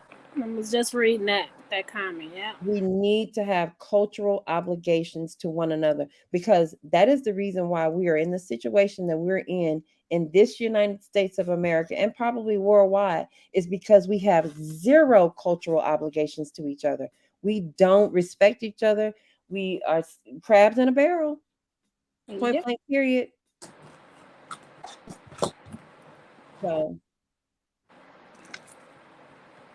and I know a lot of us, we get sometimes misunderstood, and as his supporters, do we want, I heard someone say on the opposite end, he needs to die in prison or shoot him in his head, or just all this hate Tasha K said shoot him in the head. and vitriol. It's just terrible. Like, why would you want to just throw a whole human being away who's imperfect? And the Bible says, if we going biblical, one sin ain't no greater than the other, right? Right. Ain't no VIP sections in hell. No. We all, if there is a heaven and a hell, you have to be accountable for, and trust and believe. I believe in my whole heart that whatever Rob has done, he's paying for right now. But that's the problem. You have a lot of these people, whether it be the government, whether it be the judge, whoever, who has been victimized in their life. And when they look at Rob, they want him to pay for what someone else did to them. And then these other, the people that's not supporting him and that's saying these things, he's not responsible for what somebody did to you. Go after the person that did this to you, since we all know now they can go back 50, 100 years if they wanted to. Do that, but he shouldn't have to pay for what somebody else did to you. These relationships all seem consensual.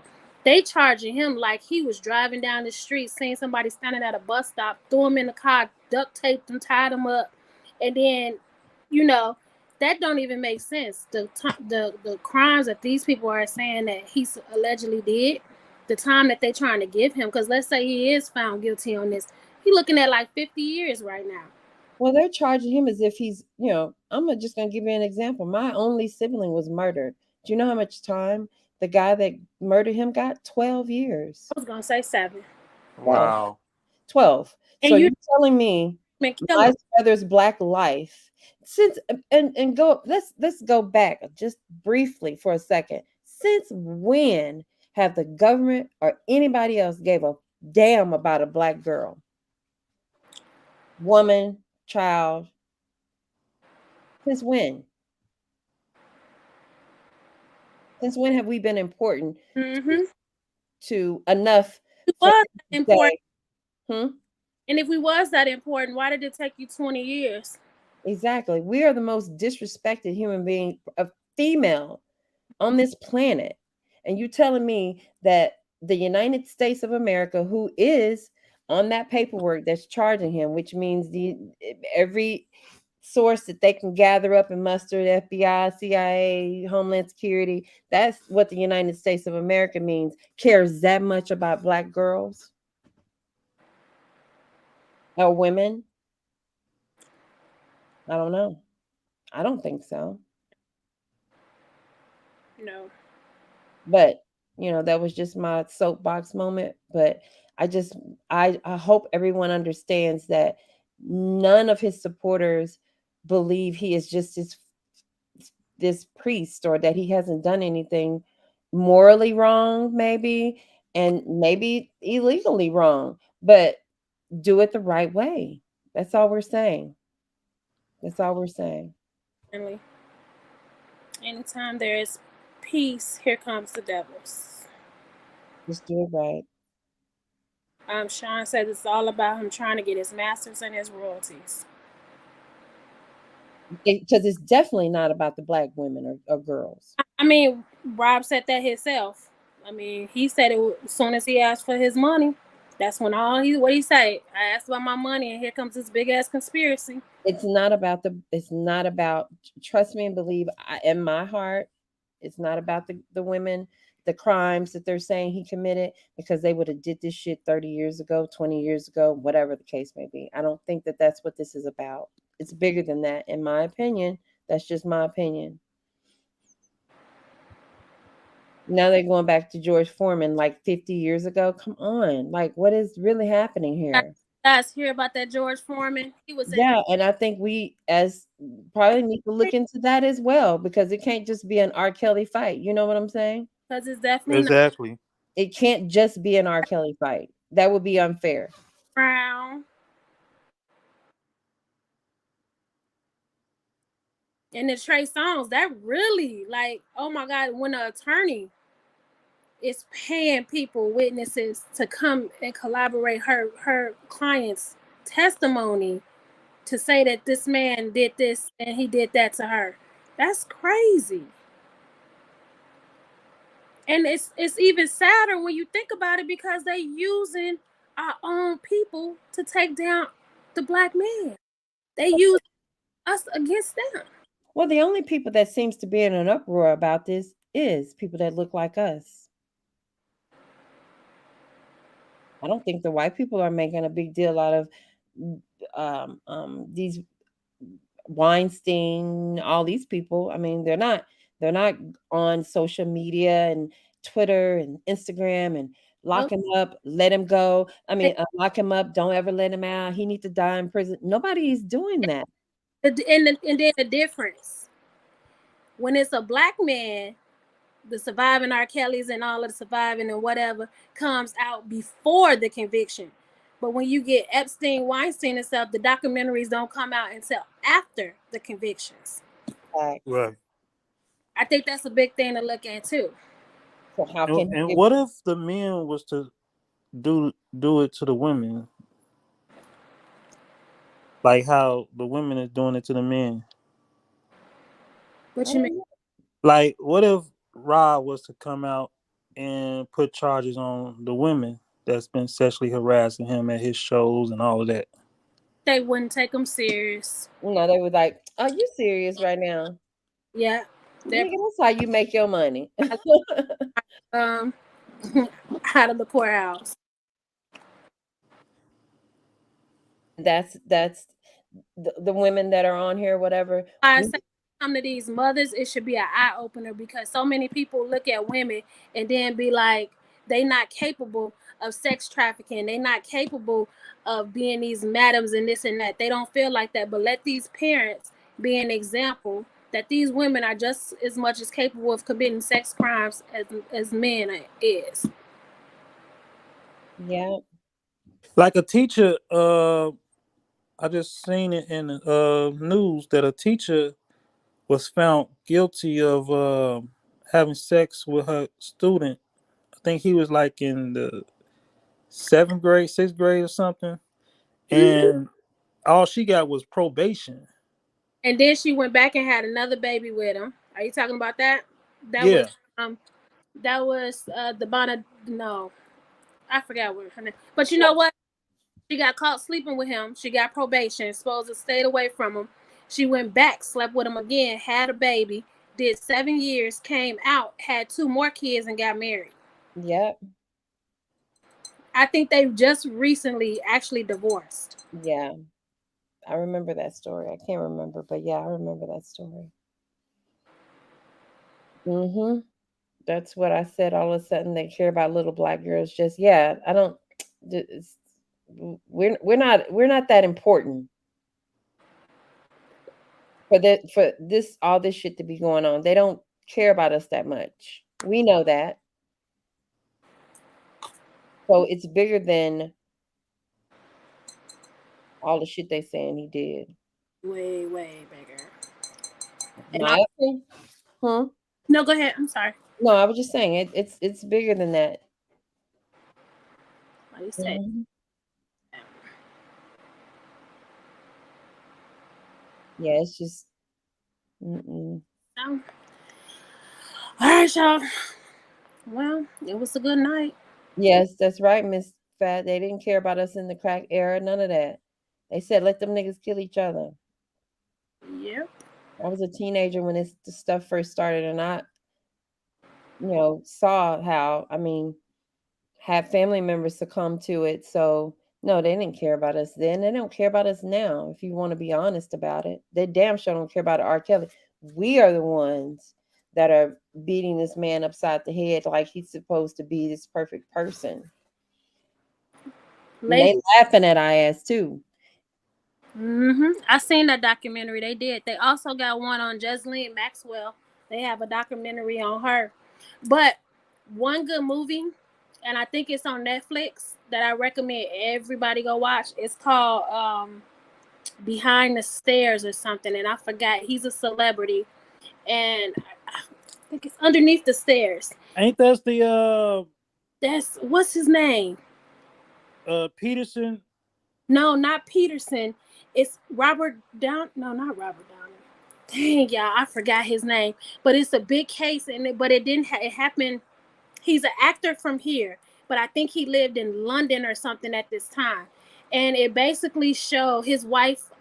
She fell down some stairs. She had been drinking. She fell down the stairs and she died because of the way she hit her head. Oh I yeah, thought that was the Peterson case. no, it's not Peterson. That's his No, name. He's But the whole thing was, the whole plot, the government was to drain him of all of his money, put him in a financial bind, to tarnish his name, just so he could keep fighting for this. Because even when they was finding him guilty, he still was appealing and saying, I didn't do this. I didn't do this. After he was broke, lost all of his friends, his name was garbage, then they finally basically said, okay, well, you know what? We're going to go ahead and let you out. And they didn't admit it, but they basically released him and said that there was a possibility that he didn't commit these crimes. that was them what, like 10 years, 15 years? Yeah, and that was the guy that when they found out that he was also, the G word. Yeah. Yeah. Mm-hmm. I mean, that is an eye opener right there on how, and that's what I felt like with Rob. This is they finna drain him financially of everything. You know what's crazy? You see? You know what's crazy is, due to this law, if he get found not guilty and have an appeal, they could bring out somebody else. Because once he's convicted, like the case in New York is now case law, right? Right. They can use that case to convict someone else. It's somebody else. But I'm saying, like, if when he gets not guilty in this case and then win his appeal in New York, right? Yeah. After it's all over and done, if they wanted to, they could bring him on some more charges with new people. Because as long as that law stands where anybody can come forward with no evidence, then. But do you really think that they will? It's costing a lot of money for them to do this. And it's taxpayers' money at this point. Exactly. Someone would need to say, okay, enough is enough. Damn. People that's paying for this stuff, like in New York, and especially since a lot of this stuff that they testifying to, like New York, it didn't even happen there, but yet they paying for this trial. Mm-hmm. Like, oh no, we're not doing this again. No. And he probably got to be worried about civil suits after this, right? Yeah. Yeah. I need to look and see what's going on with George Foreman. Yeah, we got to talk about that because that's crazy. Yeah, let's check into that. Pedophiles, they want to label George Foreman and stuff. Again, these people that y'all are putting this title on has come across thousands and thousands of women, and you mean to tell me y'all only have 8-9 people, and with George Foreman, 2 people to come forward to say that he sexually abused them? That's the pattern of a pedophile. That's not the pattern of pedophilia. Of a pedophile. Yeah. And yeah. I would just think that it'll be a line of people that'll testify, and then it'll be a line. It'll be supported.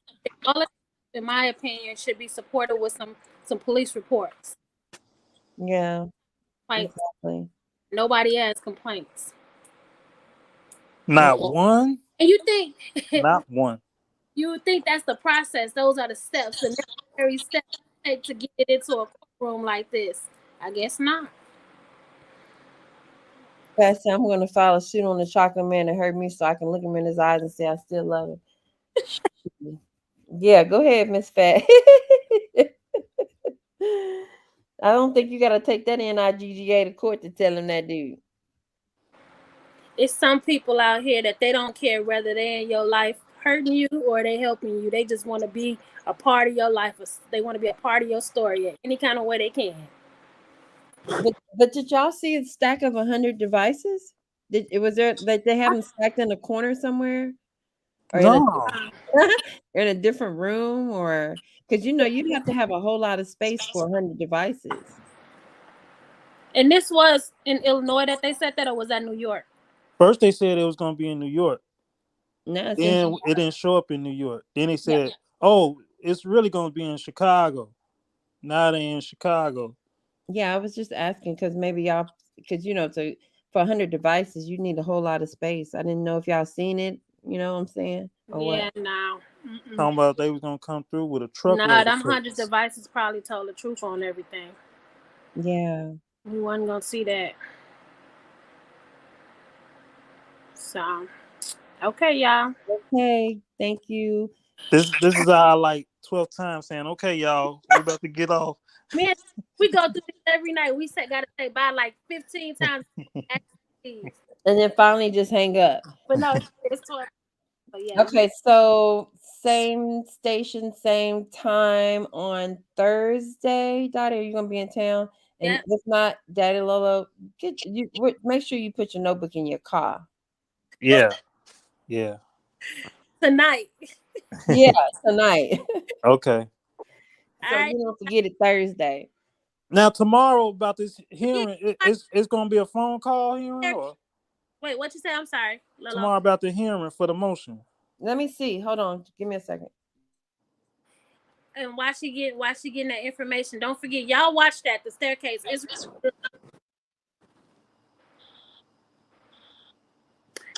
Taylor Turno. Yep, that was her name. T-Girl, yeah, it ain't no court for tomorrow, but they saying that by the lawyers filing a motion that it's supposed to be some type of hearing tomorrow to discuss it. I'm trying to see if it's going to be in person or over the phone. That's what I was asking.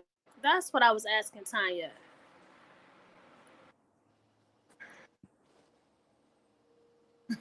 What cool piece say? Here we go, another 30 minutes. Right. We started already.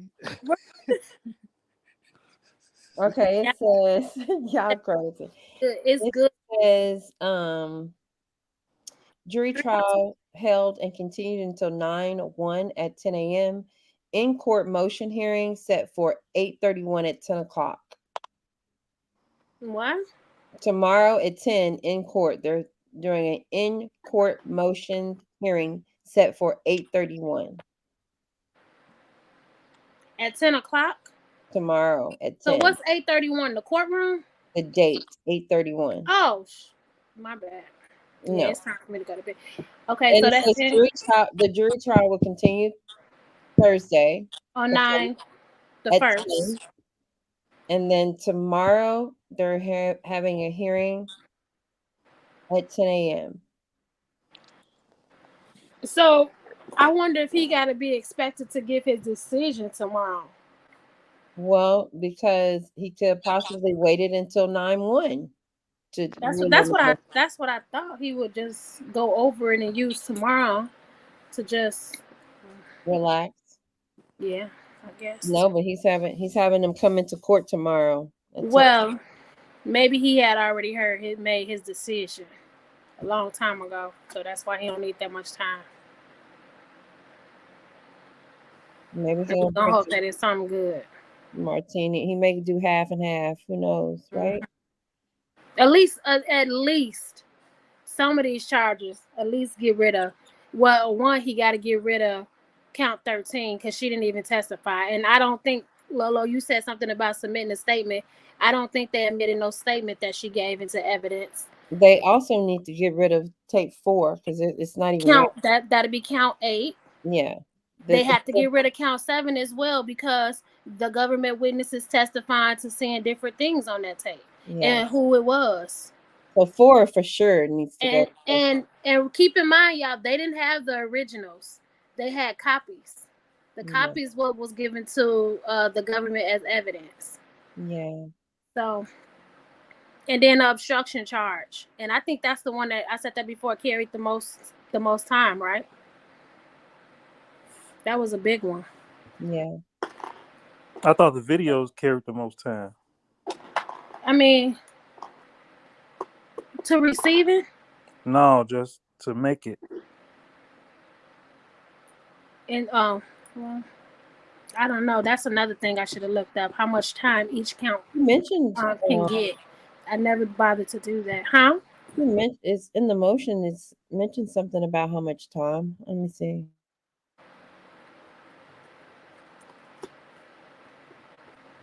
He's gonna go to bed. Oh, don't worry, y'all. We're about to go to bed. That's just an important question because we went through all of this and I just realized we don't know how much time he's facing on each count. That's something we never talked about. So yeah, I'm curious to see which one gives him the most time. And I'm curious if the judge would run it concurrent with New York. Let me see. I think he would. Second via tape, blah blah blah. There was only one charge. I think they talked about time. It's fast that I got time when it's Robert. So I think the obstruction of justice is 3 years. I don't know. Let me see. I don't know why that just seemed like that just, I don't know. I'm looking, y'all. Give me a second. Because it's obstruction of justice to conceal the videos. I thought the obstruction. So it still pertains to the video. I thought the obstruction. I thought that to conceal the videos. I thought that was the conspiracy thing, and I thought the obstruction was the conspiracy to obstruct justice to pay Jane and her mom. No, it's conspiracy to obstruct justice by concealing the videos, and that's just for R. Kelly and McDavid. Yes, that's count 5 through let me And then you right though, Lolo, because number 6, count 6 is all 3 are being charged with conspiring to receive the child pornography. And then counts 1 and 4 is just related to the videos. So count 5 of the indictment is conspiracy to obstruct. Right. So how much time is that? It says, and look up federal time. Fined under the title, imprisoned not more than 20 years. See? That's what I'm saying. That obstruction charge is where all the time coming in at. That's why they were trying to get that one. Yeah, that's why that's why it was so important to bring Jane in there and to have her testify, because they had to prove that obstruction charge. And where she killed it, as proving that, is when she said she was not paid to lie about that tape or to obstruct. Right. So that's what she shot it down. But that obstruction charge bring the most time. Yes, and it says the government did not show that any of this conduct was connected in any way, shape, or form to alleged conspiracy to obstruct. Indeed, Jane herself denied that any payments she received from him, who became her long-term boyfriend and close friend until shortly before his arrest, had anything to do with impeding or obstructing defendant Kelly's 2008 prosecution for child pornography or any contemplated federal investigation prosecution.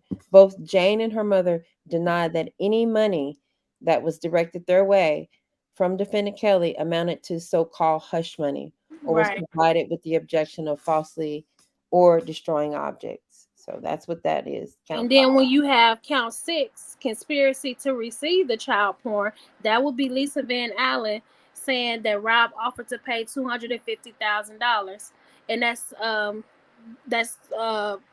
McDavid and Brown, because Charles implicated them as receiving money from all of those parties. Okay, but he never said he received it from Rob. Right, but Lisa said that Rob offered that money, but then Keith, but she ain't trustworthy. But let me see, came and shut all of that down. Okay, but what Jennifer is saying, as far as count 6 is concerned, the government failed to prove that Kelly entered into any agreement with any other individual to receive child pornography, or that he, in fact, received child pornography as pled in counts 7, 8, and 8 of the indictment. The government's evidence, in its best light, failed to show that the defendant specifically sought to receive child pornography rather than any embarrassing sex tape, such as a threesome video involving his ex-wife. That's where... Right, because technically he didn't conspire to receive the tape. She called him and said, I have the tape, and said, I will get it back for $250,000. That's not him conspiring. That's her extorting him. And he paid it because he didn't want the tape of his wife. No, technically he did not pay it because they never received any money directly from him. No, he didn't pay it, but... Right. It says, furthermore, the record contains no evidence that the videotape... They can't even prove that he knew that she was being paid, because remember, Keith got on the stand and said he was trying to reach out to Rob because he didn't think Rob knew even about the tape and what the deal was and what was going on. And he couldn't get in touch with him. And he said he could not get in touch with him to tell him what was going on. So he proved, and that's their witness, where's the conspiracy to receive that tape? Yeah, I think she speaks that's... Let me see. She speaks in reference to Keith on which count? Let me see. Morale. He mentions him. And I want to know, how can they say that in count 7 and 8 that McDavid and Kelly actually did receive child pornography when they testified that they didn't even receive original copies. Yeah. Of anything. So Morrell is mentioned. Keith Morrell is mentioned in counts 1 through 4, which is related to the tapes. Yes. And then Tracy Neal, Pinky. How's he related to count 1? Who? Keith Morrell. Well, because they're saying government witness Keith Morrell testified about video 1 that the videotape that he received from Van Allen consisted of a single scene of a threesome that did not appear to constitute child porn. That was 4. Yeah, that's what I said. 4. Yeah. No, I said counts 4. He's mentioned in counts 1 through 4. That's in the section of the motion. That's where she puts him at. That's where his name is mentioned. That's all I was saying. Oh, okay. Yeah. And I also keep in mind the government with the infamous videotape, they said that they never went back and actually looked at the 2008 trial to see if the actual video that they had now is the one that was actually used in the 2008 trial. Mm-hmm. Yeah. So the biggest one is 5, and that's the reason why they wanted to get that one going. Right, and that's like like I said. What am I drinking? I'm drinking. Oh, go get that really quick. Let me show y'all, Latanya. Let me show y'all this before we go to bed. Have y'all had this? That's good.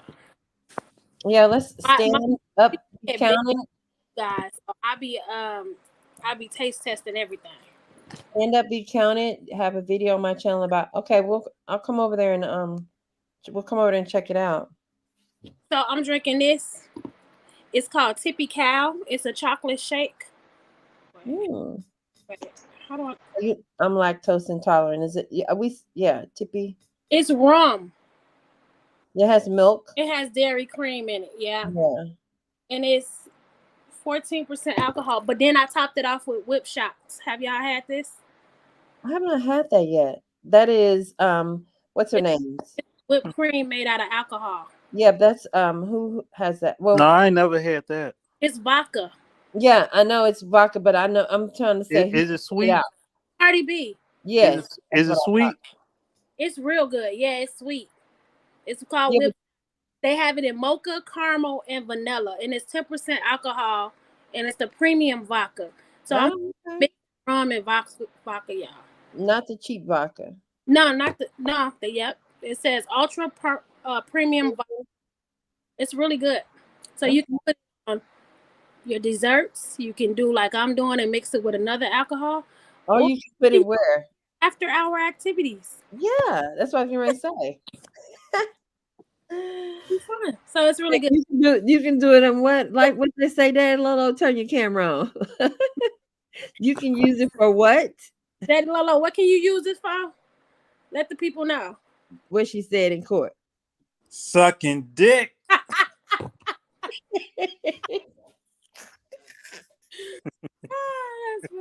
Yeah. Hilarious. Is it in the refrigerator section? No, this cannot be refrigerated. It needs to be. Yeah, I did just endorse it. I should get paid. No, it has to stay out. You cannot refrigerate this. And then you gotta hold it for like 30 seconds upside down before you actually spread too. I think I'll go pick some of that up tomorrow. It's real good. I like the vanilla, but I had the mocha too. Speaking of, I think the shit just kicked in. Yeah, you go to bed, baby girl. All right. All right, y'all. One Cool P, thank you so much. You guys, everybody that cashed at me, thank you so much. I really appreciate it. And I'll be. This trial sound like a too short song. Actually, no. For everybody that's been following me, I've been telling y'all about my son. He was actually granted a parole last month. So we thought he was coming home September the 21st, but they just did all of our like background checks because we get parole, they got to do the house and investigate you, and so they finished, and they just told me that he'll be home on the 14th. So hopefully we have a verdict and everything before then, because I do have to go back home because I have to pick my son up. I have not seen him in a year and a half. He is more important. Yeah. Daddy Lolo, you get that notebook out. I do. But I got it. because we'll be done next week. So I'll be here for the whole thing, you guys. I'm pretty sure of that. But Good news. Good news. Thank y'all, everybody that supports the channel. I really appreciate you guys. You're welcome. Nights. Good night. Good night. Good Good night. night, everybody. Thursday. Good night. Good night. Thank you. You Push welcome. the leave studio button right now, ladies and gentlemen. Doing that right now.